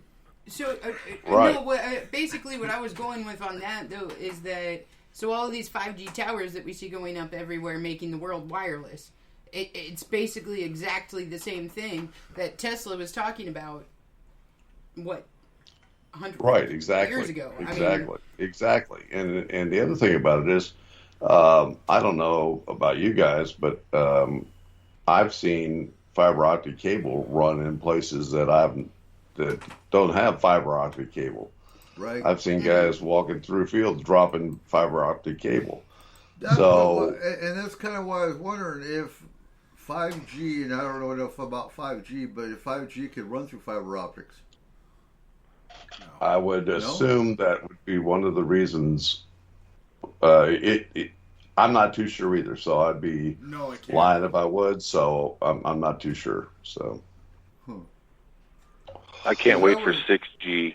That was one of our jobs in Iraq with 29 Signals. We ran 5G across America. Going through the existing sewer systems, which it sucked for those guys, but there are soldiers running into the Iraqi sewer system. running 5G. Yeah. But we ran, or not 5G, fiber optics, rather. Yeah. Fiber optics, yeah. Yep. But, yeah, we ran fiber optics across Iraqi cities. Yeah. You know, and look at all the cables that you have in there. So what kind of information is travel? I mean, if you've ever seen fiber optic cable, it's not just a little thing like it comes out of your TV set. It's a pretty, not. You know, and how many cables are in there? I mean, if you were, there's I didn't work on that stuff. In which? Yeah. Huh? In which cable? In fiber optic cables. In fiber optics. How many cables are there? It's how many different lines fiber are optic running? cable. It's a thick cable. So like a single fiber optic cable that walks into your house, there is over 180. So now, what are they using? So one is for TV, one's for telephone. What's the other 170 surveillance for? Each one is a certain color spectrum. Exactly. Huh. So, like your TV would have 50 different ones. It's 50 different fibers that are running it. Okay. Your telephone would have 50 different, well, probably not as many. Probably about 30 that are running it. Right. And then internet has the most. Mm-hmm. Makes sense. Because it requires more data transfer. I don't want to go out in left field, but just the other night, I got to tell you this. I was sitting there watching TV, and all of a sudden, a man's voice came over the TV and said something. And it just did it that one time, and I was like, what the hell? I mean, my TV doesn't talk to me. I don't have Alexa or any of that stuff here. And there was a man's voice. I can't remember what he said, but it shocked the bejesus out of me. Do you have a smart TV? Yeah, it's pretty smart. Yeah, if you got a smart TV, they can talk to you. Yeah, that was the weird thing. I mean, was it a mistake? Somebody accidentally left the channel open. They were listening and then accidentally communicated something that I shouldn't have heard. You're being watched. Same thing with the phones, same thing with cell phones, same thing with everything, you know? I mean, if you're monitoring... Dude, they don't even need to bug it anymore. You already bugged your own house with 400 different devices. Yeah. Right, exactly. Oh, yeah. How do you think that they figure out when you're talking about, I think I'm going to get a cat? Why do you think you start seeing all these weird things on YouTube before you even search for it? Or, I mean, on fact, you. And by the way, back in, you mentioned about searching for things a long time ago. When I first got the internet, there used to be, when you first got on it, it would give you a search bar of how many things that you could search for.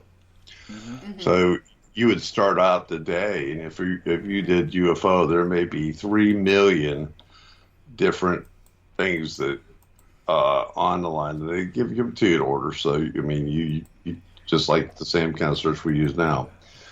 But they always told you how many things were on the web to be able to how many results.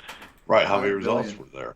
And then what was really funny is that you could go back in the afternoon and there was only 1 million there. That number would drop. Uh-huh. So obviously, even back when it first started, and we have to remember who started the internet, and that was the DOD, they were already scrubbing things off that were online. Mm-hmm. Oh man, we can go into a whole can of worms there with what's getting scrubbed these days.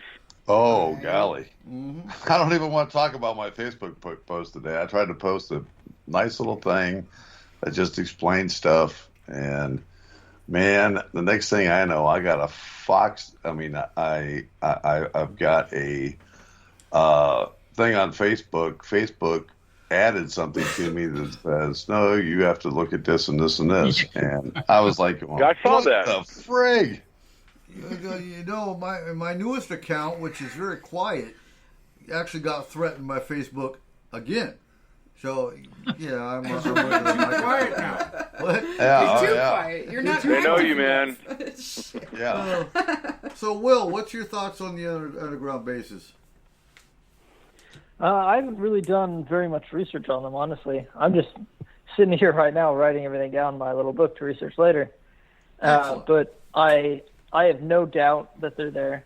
From different things that I've looked at about, I read a I can't remember what agency, but they released something on, I think it was astral projection or remote viewing, and they were talking about looking into bases that were nearby, like deep underground, that no one was supposed to know was there, and the guy was guessing that it was there. So these things have been around for a long time, and who knows if they're. Look at Area Dulce, 51. New Mexico. So look at Dulce. Write down Philip Schneider for someone to look at. Oh yeah, That's Dulce, isn't it? Oh yeah. Yeah, Philip Schneider helped. I don't think he helped build Dulce because I think Dulce was already there. I believe he was in New Mexico, but when he blasted, it opened up a cavern which there were already aliens in, and that's how he got shot. But look up Philip Schneider. That'll definitely give you some information on underground bases. Oh, I can tell you, I'm pretty sure there's underground civilizations. It's there not are. just bases. There's I was so actually much about to. I was about to bring that up. Like, they could very well be connecting to those underground civilizations, and it's kind of an in between the surface and those caverns or things like that. Like, we already know that there's hundreds of miles of tunnels alone that are man-made underneath the United States, and those could be connecting to the bases, which could be connected to caverns. People go down cavern diving all the time and just run into shit. So if you there's hundreds of miles just in this county that I live in from all the mining. Right. That's just one little spot. I can't remember what desert in California. I can't remember if it was Death Valley. I don't think it was Death Valley, but there was supposed to. It might have been Death Valley, but in the mountain, it's Native American lore, and some of the mountain ranges, they've actually encountered ancient races within caverns. Turlock Caves. Yeah, and there's some of them that believe that there's whole mountains that are hollow inside. I mean, oh god damn it! Look at the lore around Mount Shasta. Right. Yeah. So no one's arguing whether there is a civilization there. Everyone's arguing about which civilization is there. Is it the Lemurians or they don't want to say the Pleiadians? It's not the Pleiadians. Yeah. The Pleiadians get. Everyone agrees there's something there. So absolutely. Eric, I was just looking up while you guys were talking about the 5G stuff, right? Yeah. And they're over in Sweden, and a bunch of other companies have they're developing and have worked on 5G mobile communications for mine sites. Okay. So that's kind of scary. Mercury. It all comes down to I don't Mercury. see how it can penetrate through the earth because they have, like, every time you do that, the different they were 400 different metals. The first one affected. The first one they did was 400 meters above the machine, or where it was at, and then they say in Sweden over a 2-year period the successful application of 5G technologies in mine sites would bring improvements in safety, productivity. So they're still working on it, but this was from 2019. Oh wow! So yeah, they've had time to imagine what they've advanced on by now. I mean, yeah. Yeah. I was under the impression that people keep talking about the underground bases that 5G is not going to work that way. I was under the impression that lower frequencies are the ones that work best to propagate through the earth. Very low frequencies. See, that's where I was having an issue because I'm like, no, because you would still need the. Yeah, I don't know. So yeah, 5Gs, you need towers everywhere, but propagating like from an underground base and trying to communicate, you're going to need something that's extremely low frequencies. Well, low frequencies can be very damaging to your health, and they've been known to be that way. And the Earth's frequency has a natural frequency of 342 hertz. So this says as autonomous fleets expand whatever it is, in size and the number of connected devices at mine sites increase, more speed will be needed. That's where 5G comes in at. Currently, they use 4G LTE transfer speeds of 1 gigabyte per second. 5G will increase this to 10 gigabytes per second. So this is the transfer of real-time information between host and devices. Huh. I'm having a problem with it. I don't even understand how that would work at that. But, I mean, obviously they figured it out, so... All right, so we're coming close to the end of the top of the second hour. Will, what's your second question? All right, my second question is a whole different topic. I was wondering if you guys know anything about ceremonial magic, like its uses, benefits, and how it relates to the paranormal. So ceremonial magic can be used in one of two ways. One, a lot of it is used in conjuring, which I would not encourage. Because if you don't know what you're conjuring or who you're conjuring, that can open up doors that you can't close. The second use of ceremonial magic is closing. So look at Sullivan's Seal. Look at many other areas within ceremonial that we know. Certain demons, for example, have their own symbol. If you know who you're conjuring and what that particular demon's uses are, or what their area of interest is, then yeah.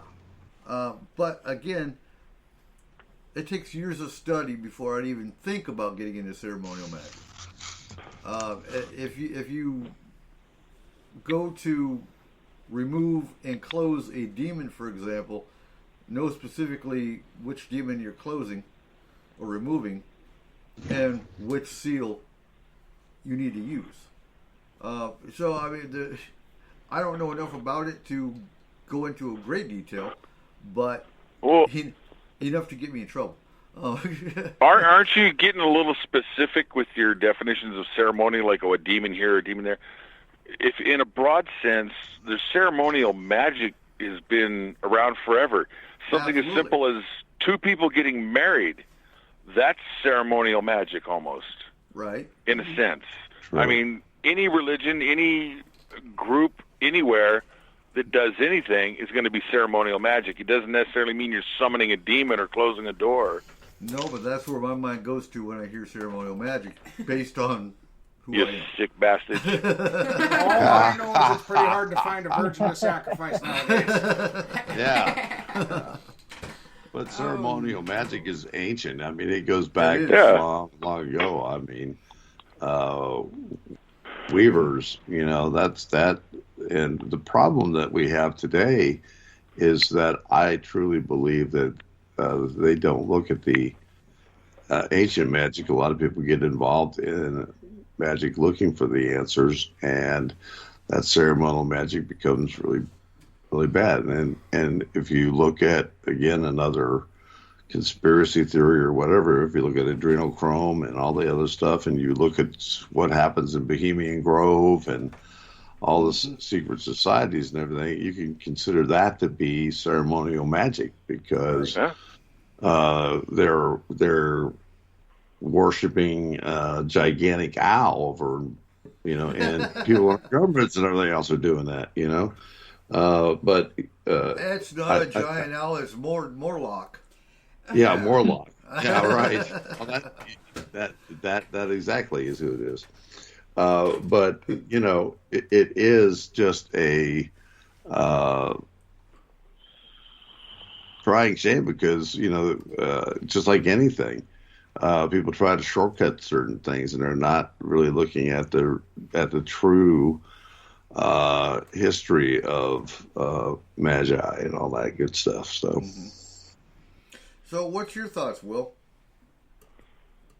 It's just something that I started seeing a little bit more of. I started getting into Celtic magic and Druidic practices. Okay. And one of the books I picked up recently was The Celtic Golden Dawn. And it as well as a few other things I've seen, have been discussing ceremonial magic, as well as a little bit of a rabbit hole dive into Aleister Crowley and Right. Gotta have the Crowley. All that. That's pretty much why my mind went to that side. Is yes, the art of the Golden Dawn and whatnot. They go into the Solomon Seal and other areas that shouldn't be that are dived into too much by some that shouldn't be practicing it. And that's where as far as where you get into the paranormal, that's where the paranormal problems come from sometimes. Sometimes you're 100% right. Yes. I've always... It's definitely not something I'm going to dive into or I'm looking into, like summoning anything or anything like that. I'm more interested in its connection to paranormal and paranormal events and how it can be used to basically do damage control and help me and that's where gain abilities to help with that sort of thing. That's where you need to look at the symbolism. The symbolism. That's right. Yeah. Well, as far as I know, as far as I think, I guess would be the way to put that, it's all about intent. And the more intent you have on something and the more people that you have focused on the same intent is going to create the effect. Yes and no. Right. Because it goes back to the symbols. The intent is one thing. The intent with the symbolism is a whole... Right, but I'm saying with the symbols in the first place are based on the original intent of the person by the... Do you know what I'm saying? Mm-hmm. Yes. Well, so sigils are... It's what sigils was put are very into important. It in the beginning. It's how much power, how much thought, how much of them they put into creating this in the first place, and then it's the intent that you put on their creation. And it's the sigil that seals the will. Exactly. That's exactly right. That's exactly right. The sigil is the key. They're trying to seal you up. Can't be done. So after the show or tomorrow, I'll get with you, Will, and I'll send you a book list. I would love that. Thank you. Yeah. That's excellent to be able to do that kind of research. Well, I commend you on doing that kind of research. It's important. Yeah. If you're into the whole Celtic thing, Will, a good show is that Outlander. It is, actually. Okay. I think I saw the first season of that. My wife's super into it. Yeah, it's actually amazing, and it has a lot of historical value. It's also very graphic, though, so don't make sure there's no children in the room. Yeah, because I'm talking about Game of Thrones times 10. It's insane. I'll get you a book list of sigils and symbols and other stuff that'll help you on your research. But and that gets down to when you talk of paranormal, that the Forest Moon training program that we had, we didn't even get to the symbolism part yet when we actually did the training program. But symbols are something I think every paranormal team should know because there's so much misconfusion, misconstruing of what symbols are. You've seen so many paranormal groups that'll walk into a house, for example, and they'll see a pentacle with a circle around it, which is what a pentacle is. And automatically say, oh my God, these people are Satanists. No, actually, if you look at it, in the context it's used, it's the ultimate symbol of protection. They weren't conjuring, they were protecting. But any paranormal team that knew what the symbol meant would know that. But see, that's where I was saying where the intent comes in. Right. Is that they can take the same symbol, but if you put a twisted intent on it. Okay, that's where you look at the same pentacle and can see it's an upside down star versus what a pentacle is.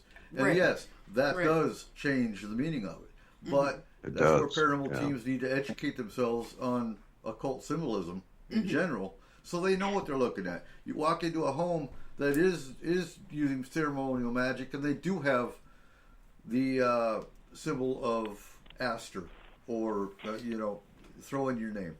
But you can look at it and go, oh, hell, they've been conjuring here. We do have a yes. Mm-hmm. Yep. I was watching one of the paranormal shows just yesterday, and they walked into an old abandoned part of a hotel, and on the wall they had the pentagram in the circle, and underneath that was written 666. They went, oh my God, they're conjuring. The interesting thing was someone had tried to paint over it. They did a horrible job. They drew a cross over the pinnacle, and over the 666 they wrote 777. Oh, God. That's one I've never heard no, of. Seriously, I think that is God. Right. When I was younger, one of our young guys in Drumheller, he decided to go do some spray painting in one of our back alleys. And kid couldn't spell, so he put all hail Satin. Yes. So now we have Satin worshippers in Drumheller, Alberta. That's better than saying. Yeah. They all wear satin shirts. Yeah. That's some nice All right, and on that note, folks, it is time for our last break of the night. And we'll come back. We are going to go to Arnold for our second question. We will be right back. You are listening to S4 on Spreaker.com.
S4 with your host, Eric Cooper. And welcome back to S4 for our last hour roundtable. It's been an awesome roundtable. Like I was saying during break, a good roundtable is when you're all over the board. And we've talked spirits and hauntings. We've talked about. We are spread eagled on the board. We are. The only thing we haven't talked about is Bigfoot. There was a little bit of hairy man talk. Just a teeny bit. Hairy man's not spread eagle on the board. Nice to call names. Anyway, Arnold, what's your second question tonight? Okay, my second question comes from my son, and it pretty much deals with Washington, but the Quartz Mountain area over in Helensburgh area. He was up there. I forgot when. He didn't really say. Must not have been that long ago. But while he was up there, he felt a heavy energy / being and saw a blackish aura around 6 to 8 foot tall. Huh. And for those been around, he doesn't know what it was, but he just, like you said, he felt kind of strange with that heavy energy and like a being, and then the blackish orb around him. So it was an orb, or was it like an outline of a figure that had an aura? He says, orb or aura. When he was typing back to me, it came out as like orb, but aura, possibly. Okay. Did it feel malevolent at all? Did he feel positive or negative out of it? Pretty much when he says a heavy energy, he felt that for him that would mean really, something got too close down. Putting not a heavy pressure on him type stuff. Huh. So that could be a Could magnetic... it have possibly been something like an infrasound? Yeah, I was going to say that could be like a magnetic field for that matter. Okay. Okay. Yeah, because Teanaway River Valley. Well, there's theories out there that the Bigfoot, if you want to talk about that part of it could be anything, but the Bigfoot could possibly produce infrasound, which extremely low frequency and really messes up people, and it makes us afraid. And there are animals in the animal kingdom that do it, like lions and tigers. They can get it going, and they think it's for stunning their prey. So it could have been something like that. And I know what you're speaking of because I've been around that before on the property we lived on before when we've been out there and had that type of feeling and stuff and just knew to back away. But he didn't say anything about that, but I will ask him and go forward trying to dig more into that because since he's over there, I mean, he goes around to these places and stuff and he usually tells me more, but he didn't tonight when I asked him about it. So a 6 foot being, if it's Bigfoot, that would be an adolescent, your normal adult. How big are the creatures you got, Joe? They're usually about 9 foot at the shoulder. About that. In fact, the last roundtable we had, I didn't mention it, but I've talked about the owl sounds that they'll make. Mm-hmm. Like a herd of 800-pound owls will come through the area. You hear them hooting at each other as they move along. That happened last time I was on the roundtable with you. Right. And how often does that happen? I think they could. You go ahead. Does that happen weekly? Does it happen monthly? No, this is pretty rare. It's almost like a migration thing. Because I don't think they live right here, but I think this is a corridor that they travel from possibly one place to another. Right. Because I only hear it, maybe every 6-8 months or so. But when it happens, I mean, it's like your hair stands up on the back of your neck. And, we have owls here. And they're actually pretty quiet, most of them.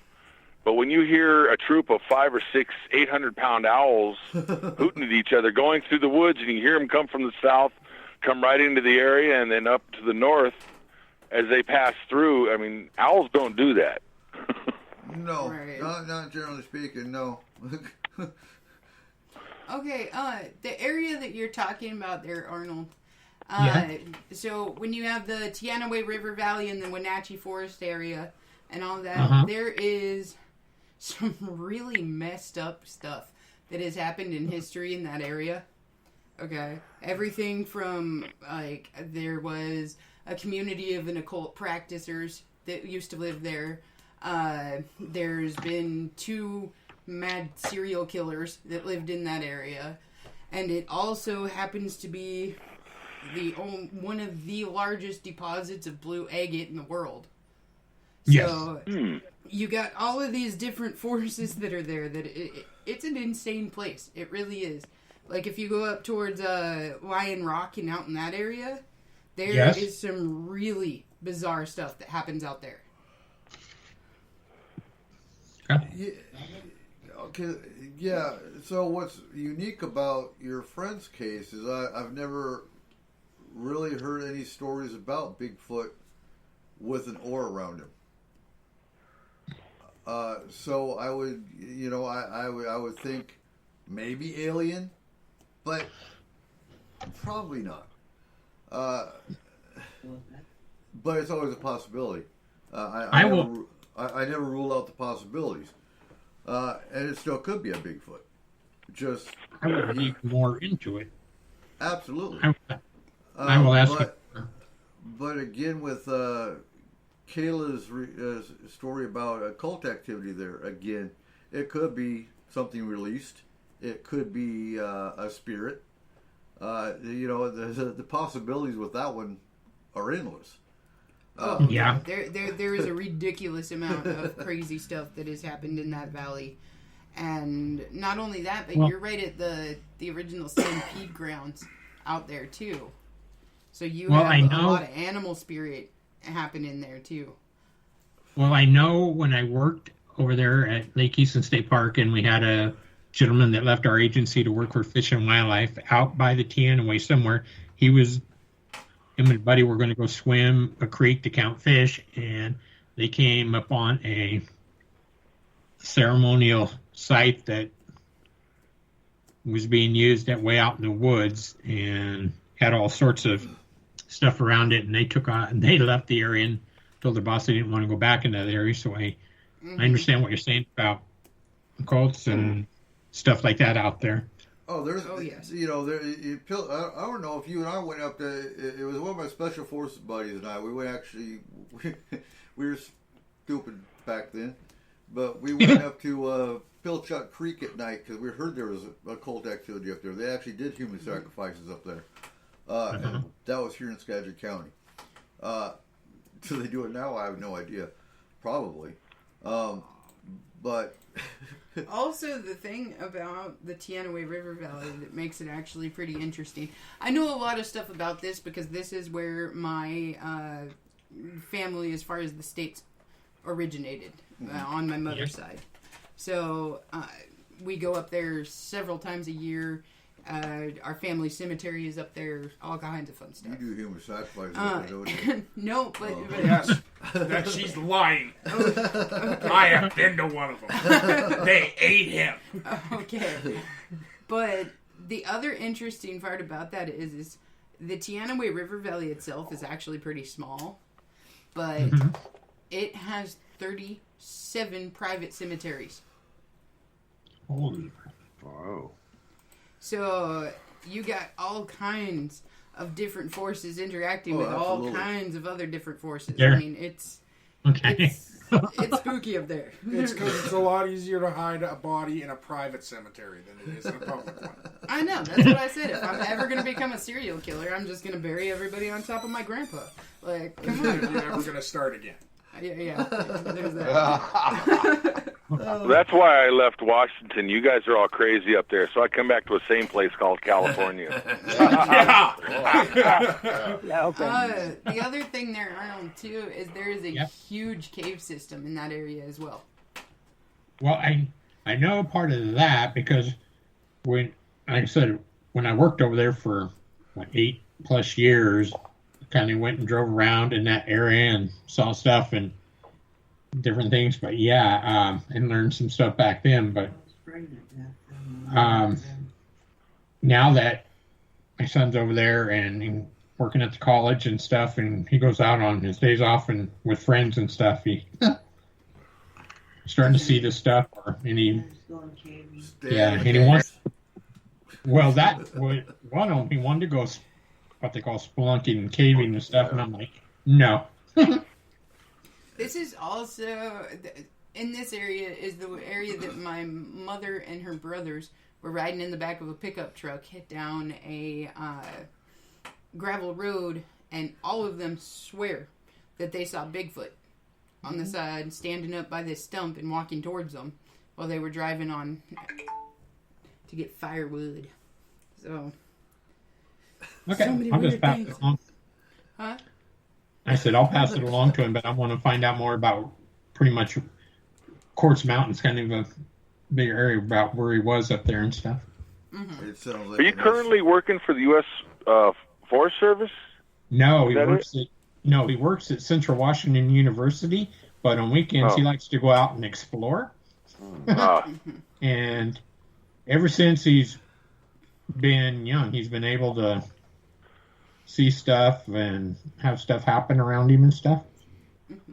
So and he's going into an area where there's blue aggregate and it's a communication stone, and if he has that ability, he's going to be able to feel that kind of energies. He's going to feel different kinds of energies because it will communicate different types of energies, and other things can communicate that energy through that also. Anytime, like in Arkansas, North Carolina, all these areas where all the crystals are, even in Kentucky where you find geos all over the place,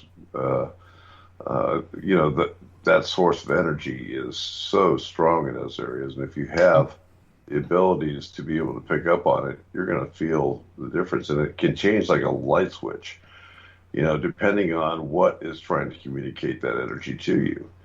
Energy is one of those type of things, and the communication is to back off or get away from me, or and what Joe said about Bigfoot, they have been known to communicate through that kind of energy and be able to say, hey, you're too close or whatever. Seeing a being of some sort, or a large shadow and everything, especially in the weird areas, because people do bring everything there because of all the energy that can happen around a quartz area. And it can be used for a good, bad, indifferent. Quartz is one of the most healing stones around. It does a lot of nurturing. So there's a lot of things that each crystal can be used for, and each stone can be used for. But when you have a big place like that, it's going to call everybody who does anything in the weird ways, because that's the bad thing too, is you don't know what's communicating with you. It's an open channel. Exactly. You do not know. That is 100% right. I can tell you, man, I have traveled those woods. I know those woods like the back of my hand. Ever since I was a kid, I was running around to those woods. That's what's wrong with you. She knows where all the bodies are buried. Right? Oh, Jesus. There is definitely some high strangeness out there. Well, that's what I love about Washington. Washington's a paranormal state. I mean, we have so many national forests and unexplored areas that we don't know what else here. Mm-hmm. So, Kayla, you have a question for tonight? Okay, my question's really kind of bizarre too. So everybody, I'm assuming, I'm gonna assume here, most people on this panel have probably either read or watched the movies for Harry Potter. Mm-hmm. Okay, so there's a thing called a Bogart in Harry Potter, which pops out and it takes the form of what you are the most afraid of. Okay, so if a Bogart popped out at you, what form would it take? Hair clippers. That I'm not surprised by. I don't know. Next. Oh man. For me, clowns. I don't know what it is about clowns, but man, I Really? just do not clowns. Something about a clown bothers me. I guess it was I'm because not afraid of them. I just don't like them.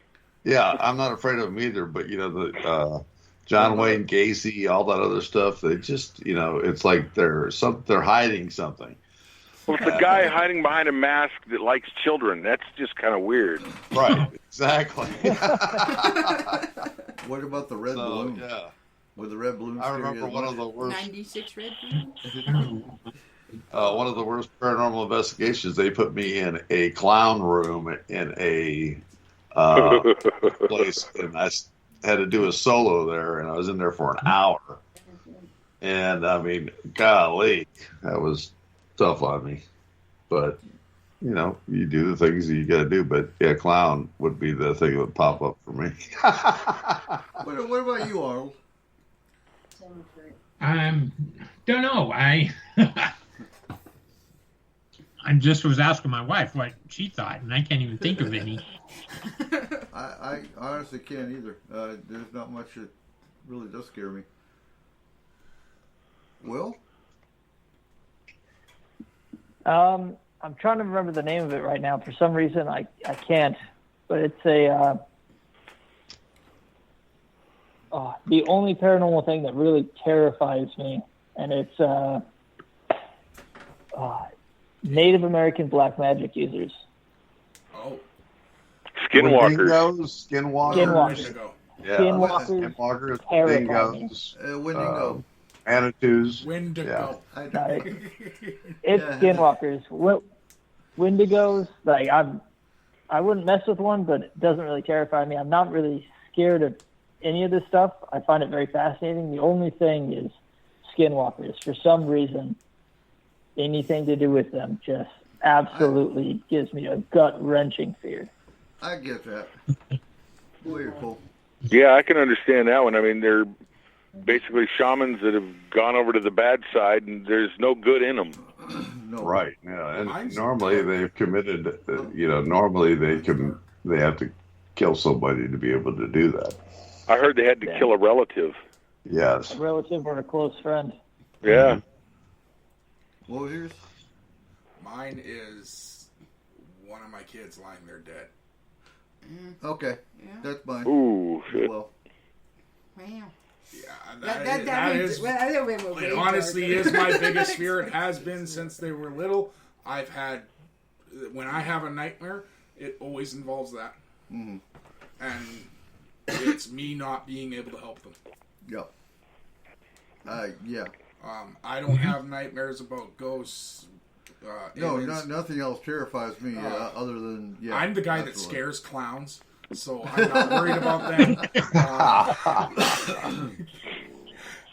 Because I'm the guy that walks out to him, what you doing later? Right. So, but that is my number one fear always. Yeah. And what's your second question? We're back to me, are we? Yep. I went backwards. All right. Have you ever visited a foreign country or city that you have never been to, and for the first time, and found that you knew exactly where things are? Yeah, Wurzburg Castle. Absolutely. I knew exactly where my bedroom was. No lie. Why'd you have a bedroom at the castle? Past life. Oh, your past life bedroom. Yeah. I thought your this life bedroom. Nope. You can't just take over castles, Eric. And it was literally uncanny because I'd never been there before, and I went to the Wurzburg Castle, went to the museum, I saw my picture, and I knew exactly where my bedroom was. So hands down. Interesting. That was weird for me. But it was cool. I went back there many times when I was stationed there. Just because it was familiar territory. But you don't tell the Germans that. That's theirs. I've never had that experience because you don't take me anywhere. Really? How many times have you been to the EMP and the space station? Huh? What about you, Will?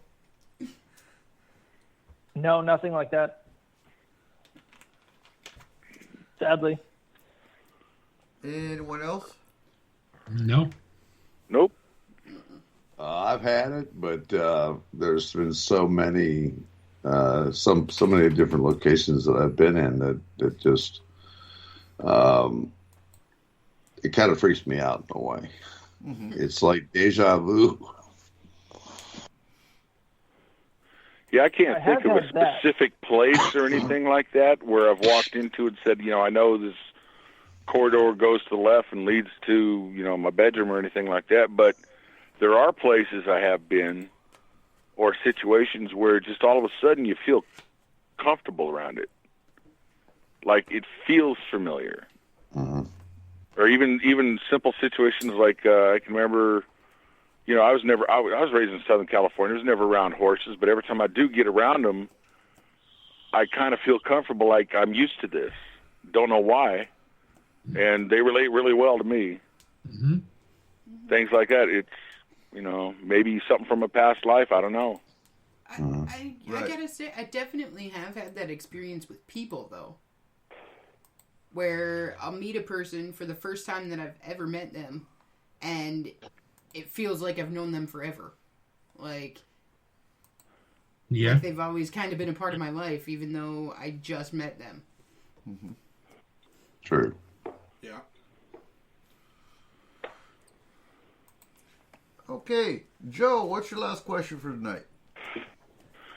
Okay, one thing I was wondering is all of us on the panel here, and I'm sure most people, because if they're listening, have got some kind of thing where they, either it's ghosts or UFOs or Bigfoot or something, and I was wondering, other than a TV show, what book do you remember reading when you were really young or first got you into this, where you picked it up and you read it and you went, wow, I've got to know more about that? This is something like maybe you'd never heard of it before. For me, it's there was a book. I was at a friend of mine's house. His dad was in the Air Force and worked up on the distant early warning system up in Canada, U.S. bases monitoring the Russians. And I was looking at his shelf, and I pulled a book off. I was about 8 years old, maybe 9, and it was a book called UFOs Are Real. It was written by Donald Kehoe, Major Donald Kehoe. Yes. And I looked at the book, and he looked at me and just smiled and winked and said, read that. Everything in there is true. Mm-hmm. And I was like, wow, okay. And I read it, and to this day, I'll always remember all the stuff in there, and that kind of set me on my path. Cool.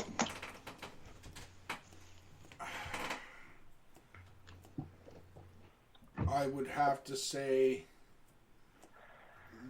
the Alberta Hunter Training Manual. That would be the first book that I read that I really that was nonfiction, that I immediately said, you know what, I need to look into this more. I wanted to know everything I could about every land animal in there and anything I was allowed to shoot. Oh, Jesus.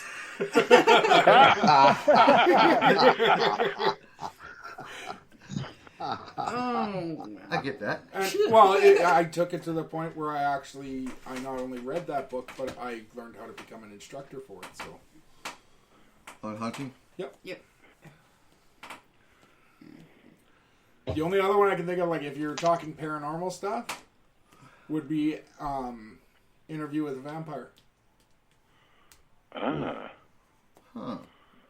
Though it was the whole thing was, I've been a fat kid since I was a toddler. And according to that book, when you become a vampire, you get skinny. I was excited. I'm like, I'm ready. What? I've never seen a fat vampire. Right? No. Okay. Lost Boys. Lost Boys. Anne Rice's version better. They're all skinny and rich. Kiefer Sutherland was kind of heavy. Yeah. Well, he was not. Oh man. No, you see What's he more weigh? fat- 100 pounds? Time to go on a diet. You see more fat zombies than you do vampires. That's true. Well, yeah, because they just become whatever they were, but dead. And Right. there's more fat people. Just, like, What about you, Will? I think it's a tie for me between Fingerprints of the Gods by Graham Hancock and The Kabbalion. Yeah, Fingerprints of the Gods blew my mind with the ancient archaeology and Ancient. I love that book. yeah, it's absolutely a great amazing.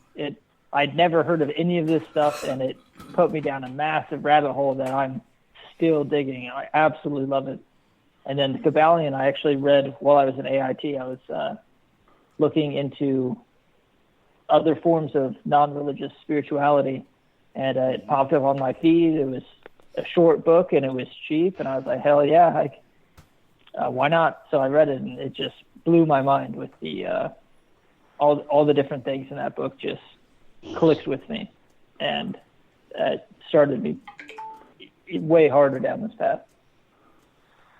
Yeah, there's a second book. The author for Fingerprints of the Gods came out with another book too, which is really good too. So I'd suggest you pick that up. There are so many awesome books out there and everything else, but you know, I'm kind of the old guy. I mean, all the other stuff. I was reading other stuff, you know, and I already mentioned Chariot of the Gods. That was a big one.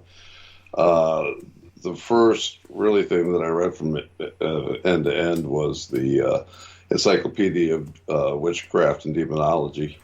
Yeah. And then and anything from Hans Holzer. I was a Holzer fanatic, you know, and then getting the opportunity to meet him and actually hunt with him was really a highlight. So, you know, those are the three that come right off the bat with me. So, yeah, I've been watching the Holzer files. Just started those. Mm-hmm. It's very interesting. Yeah, and he was an interesting guy too, and he had some interesting theories. And that was one of the things that, you know, about people grabbing cameras.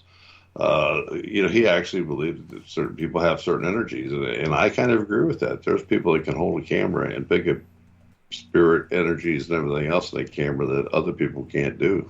You know, it's there's a lot of different things, and that's why when you pick a team, you want to make sure that you have a very rounded team, and everybody has a specialty, and cover them all. You know, and I'm sure that's what you did, Eric. You know, same thing. You want to have the people there that can do it, and there are certain people that have the abilities to do wonderful things within the paranormal. Yeah, you know, so growing up, there weren't any books as a kid. I didn't even really get into the paranormal until 1990, and that's when I was basically thrust into it. So when it comes to a book, 1994, I would have to say David Jacobs' Secret Life of Alien Abduction. Encountering an abductee that and I had never even heard of alien abduction at this point in time, other than in passing. And then meeting one personally that had been abducted. At that point in time, I grabbed every abduction book I could find because I had to know. And that started that path. Prior to that, I wasn't really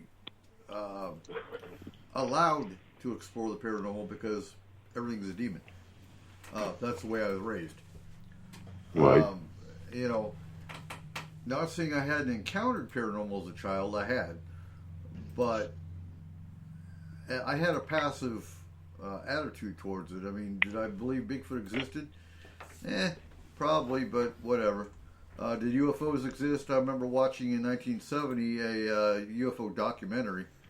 But again, it was, they're probably out there, but whatever. It doesn't influence my life. I didn't take the attitude of everything's a demon. My parents kind of had that belief, but it didn't affect my opinion. As far as ghosts and spirits, my cousin had a shadow that was always on his ceiling and whatnot. We believed in ghosts, but again, it didn't affect my childhood.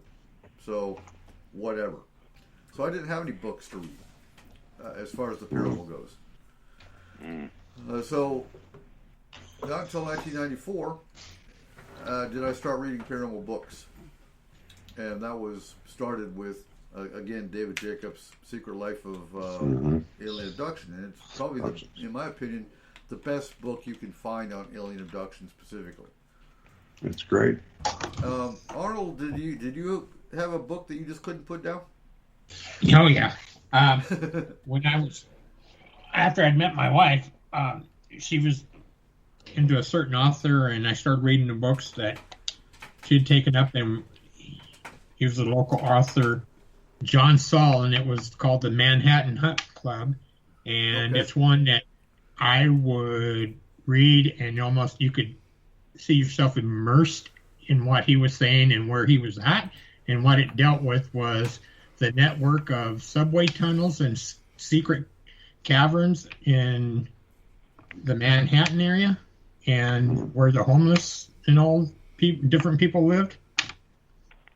And it made me think about going anywhere, and going down in like a tunnel or whatever, and thinking about what this book was about and stuff like that. And like my wife was saying, it right at first it was like, no, I don't want to go back to New York. I don't want to go in the subways or anything due to this fact. But yeah, it was a book that once I started reading, it was like, I can't put it down, because he'd actually gone back and made some reports and stuff about before he wrote this book about the subways and stuff back there. And and where I've worked, like in state parks, some of the areas I worked in inside tunnels where old trains had been, there was little push outs and stuff in there, and walk in there and be thinking about the same thing. But it kind of after I got in this with you guys and other things, and it just brings back, and where homeless and other things actually will be at, and where they congregate at, and what happens, and What was the name of that book? The book it's the Manhattan Hunt Club, and the author is John Saul. He's Thank you. He's from California, but he's got a place on Lopez Island in Hawaii and stuff. Yeah. Okay. But yeah. Did we miss anybody? You missed me. Okay. It wasn't a book, per se. Edgar Allan Poe's The Raven. Okay, is what got me into it, because I used to read that a lot as a kid, and I mean like 7, 8, and it made me think about death and what happens after death. Makes sense. And it brought me into the world of shadow figures and different things, and different people's perceptions of reality. Mm-hmm.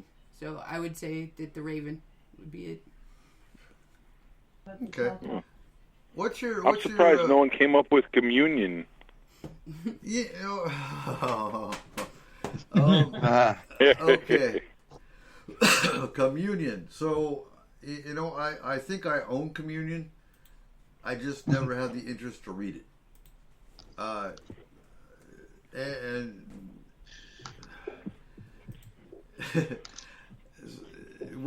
didn't Whitley Strieber write that one? Yeah. Yeah. Whether it's real or not, I mean, it opened up a lot of people to the idea that there are aliens and they do abduct people. Absolutely. I mean, if nothing else, that's kind of a major thing, and I was surprised that somebody didn't key on that. I remember when the book came out, and I ran out and I did buy it. And so how do I phrase this without sounding rude? Many abductees describe the same circumstance because it happens the same. There's a pattern to it.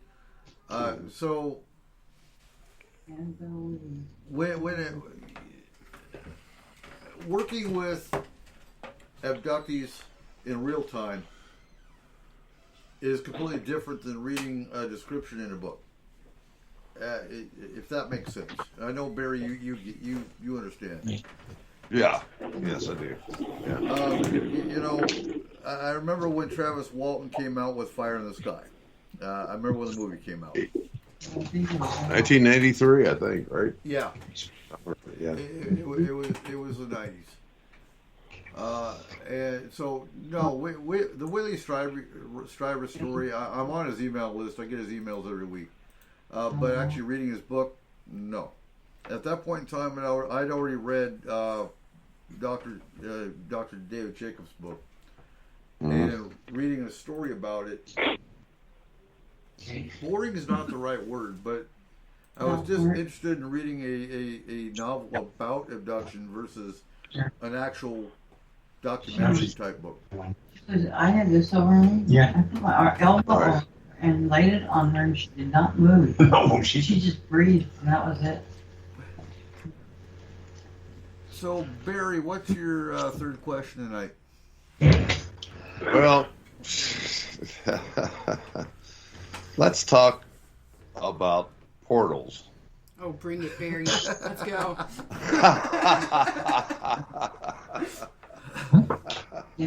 I had money on Kentucky Goblins. Oh, darn. She wants to hear about I race. can always change the questions. Portals are always interesting to me, and especially going with are we currently using portals? Is the military using portals? What exactly are we seeing portals? And I'll try to leave CERN out of it, even though they're shut down again. I think portals were around long before CERN. Oh, for sure. Yeah. I don't think CERN's got any influence with it.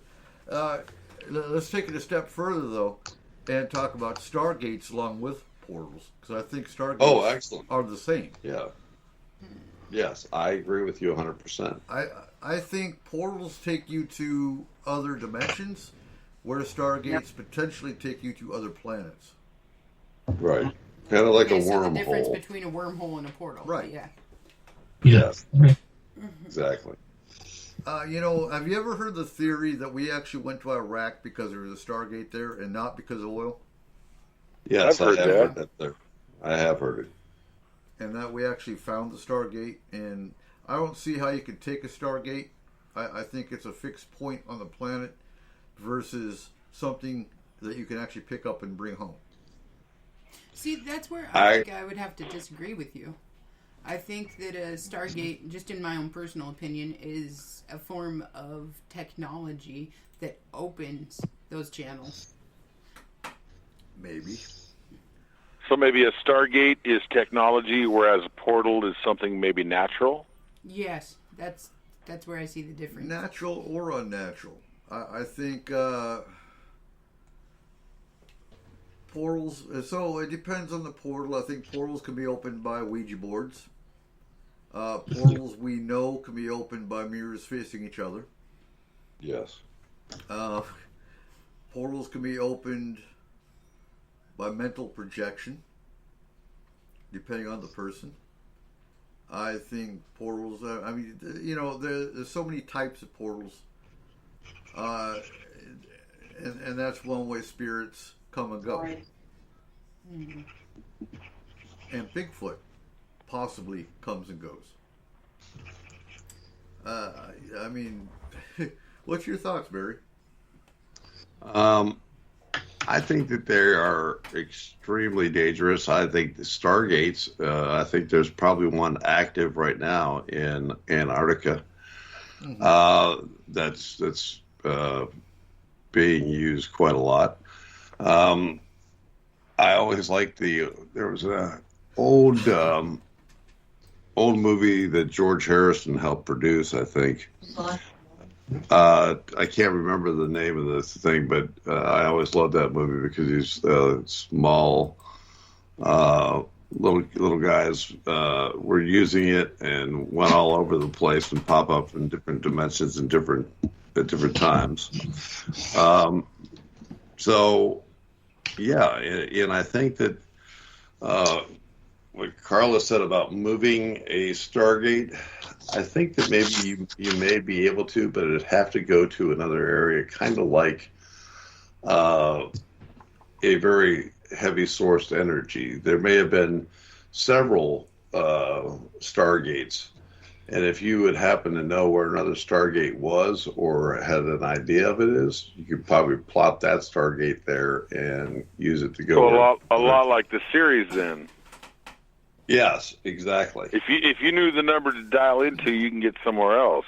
Right, exactly. Knowing that number, so I think that's and I personally believe from some of the odd things that I've seen is that I think that UFOs use them. I think that even now that the military uses it, and some of the old rumors about being able to travel to Mars and some of these other places and seeing monoliths on a moon of Mars and everything else. How do you think that's happening? And why would an astronaut or someone like Dr. Edgar Mitchell even talk about it? You know? And that's what's interesting. I think the movie Stargate was based on fact. That's one of those movies that was based on fact. And it was them basically testing the feelers to see how civilization, how the viewers would react to it. And the viewers were excited. They obviously liked it because it made millions. So they made a TV show out of it to expand on it. Well, it's kind of interesting. I think that I just thought of that number. That name of that movie was called Time Bandits. Then you had Time Cop. You had all that stuff. Yeah. You know. And I for some reason or other, I think that all that came out at the right time, and even the movie Contact was kind of like that when they dropped that. A ball down through that net and was caught in that net. That was almost like the same thing. I mean, so, yeah. I'm sorry, Carla, go ahead. See, I think that Stargates can physically move your form from one place to another. Okay? So you can move from one planet to another, from one space. Your whole body, your whole physical body can go through. I think that there are natural, like wormholes or stargates that you can fall into. A lot of people think of those as portals, but I don't. Because I think that anything that moves your physical body would be more in the Stargate realm. I think that portals can be a transfer of mind. So from one level of I would disagree with that because I don't think we have 11 billion Stargates. I think we have more portals, which would explain missing 401. Right. I agree with that too. People walking through a field and disappearing? Right. Yes. Absolutely. I do think portals could shift you physically from one point to another, and that's why we have missing people. Some of them.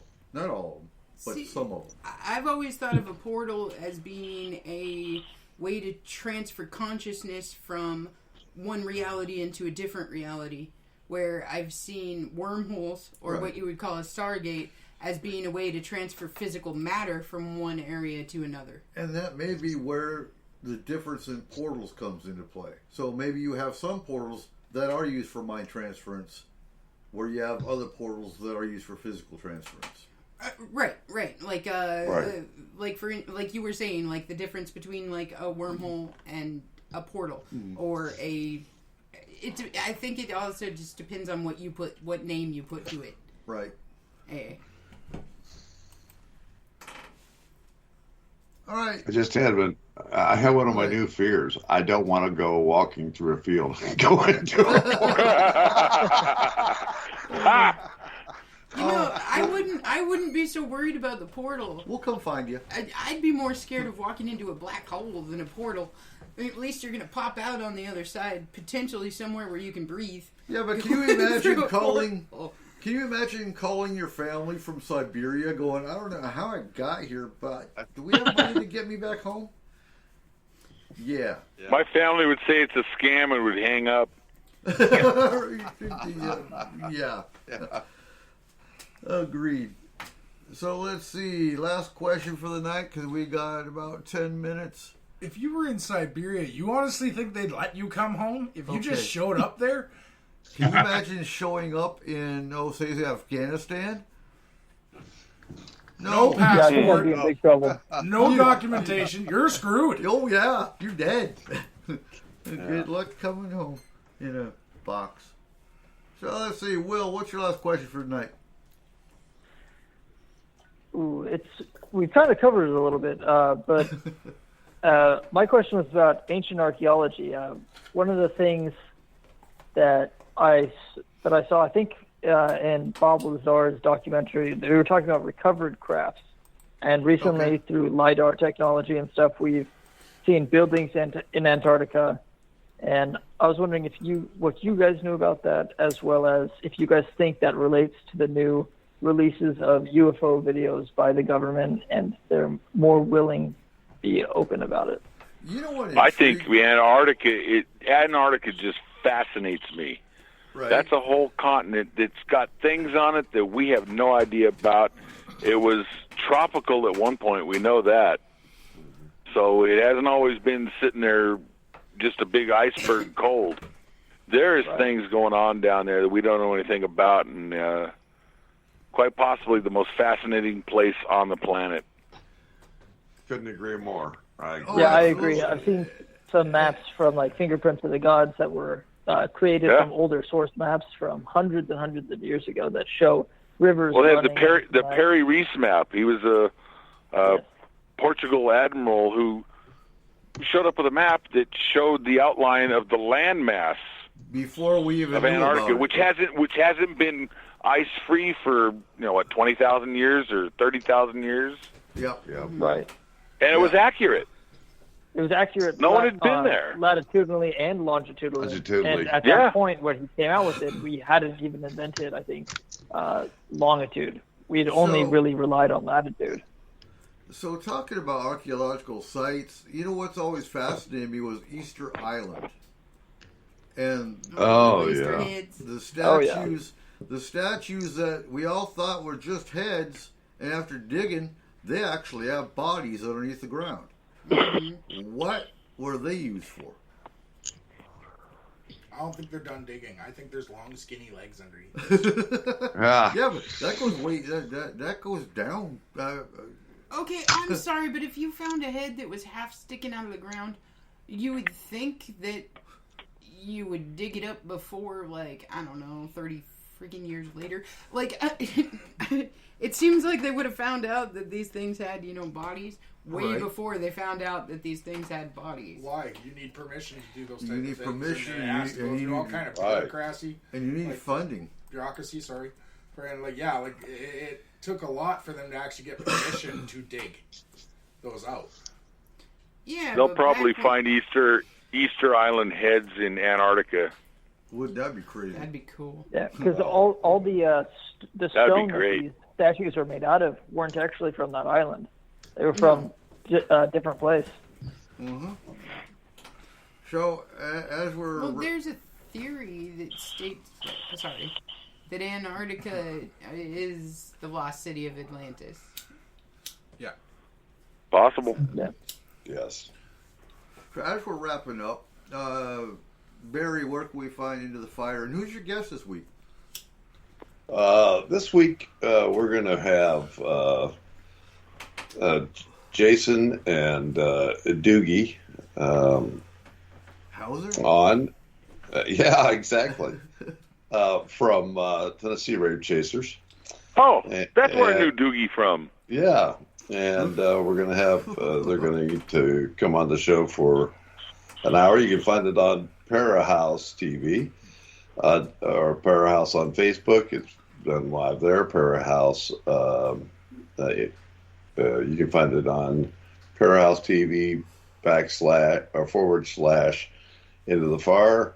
And you can also find it on YouTube as youtube.com / Parahouse TV. Excellent.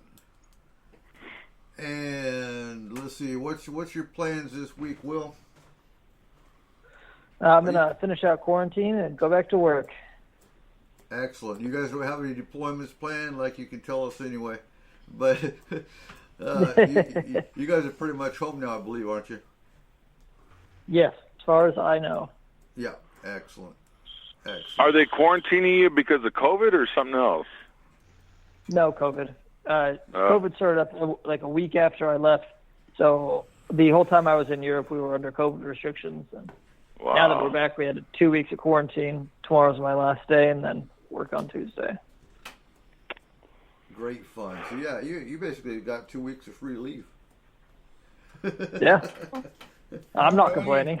Yeah, you didn't get to leave or go anywhere. Yeah, but you got to stay home. You have to go to work for 2 weeks. But that's not free. Oh leave. Yeah. Free leave, you get to leave. Oh, trust me, a soldier can stay home. Oh, I'm okay with it. They like staying home, other than going to work. So next week we have, in honor of Thanksgiving, we are doing Native American lore next week for S4. Excellent. Right? Sure. Yeah. That's what's on the calendar. Excellent. Hey, you're the one who planned that one. Huh? You're the one who planned that one. I did not. You did. Oh, God. I was told what I was doing. And so we'll talk all things Native American in honor of Thanksgiving coming up in a couple weeks. And next week is also Cheyenne's 10th birthday. So happy birthday, early Cheyenne. Happy birthday, Cheyenne. Happy birthday, Cheyenne. Happy birthday. So what's y'all's plans for Thanksgiving anyway? Oh no. I'm going to sit in my bunker and monitor number stations. Right. Okay. I'm going to save the turkeys. Yeah. You gonna save the turkey? Free the turkey. All right. The ones in Dave I'm Creek. going to eat a turkey. That's all I know. I'm going to have some. I'm going to eat a turkey, whether it's with family or anything else. It's just kind of like going. We're just going to do what comes natural, I guess. Whatever happens. So. I'm gonna eat Check turkey. out Barry's site. He has a giant turkey on there, and I've shared it, and everybody loved it. Yes. Oh, and Yes, don't forget, the you monster played out turkey. for Bigfoot. Yes. Bigfoot wants That's his the new turkey, cryptid too. right now. The gigantic turkey. Yeah, I think leaving it played out for him probably just piss him off. Like, Actually- what? That was just a teaser. I Where's actually the real dressed turkey? up as a giant turkey. A couple Yeah, years Bigfoot gonna come take you. Oh, that's a real smart idea. It was awesome, man. Oh, all right. So thanks for being on the panel, everyone, and have a safe Thanksgiving, even though it's still a couple weeks away. Stay with you. But Stay with everybody out there. y'all stay safe out there, and remember, keep your eyes to the skies. Ladies and gentlemen, thank you for joining us tonight on S4, the official voice of Forest Moon Paranormal. You can contact S4 through our website at www.s-4radio.com or on Facebook. Make sure you give us a like on our page and join the Forest Moon Paranormal group. If you are interested in advertising, take a look at our packages and contact Cole or Eric at 1-360-999-2830. Again, thank you. And remember, keep your eyes to the sky.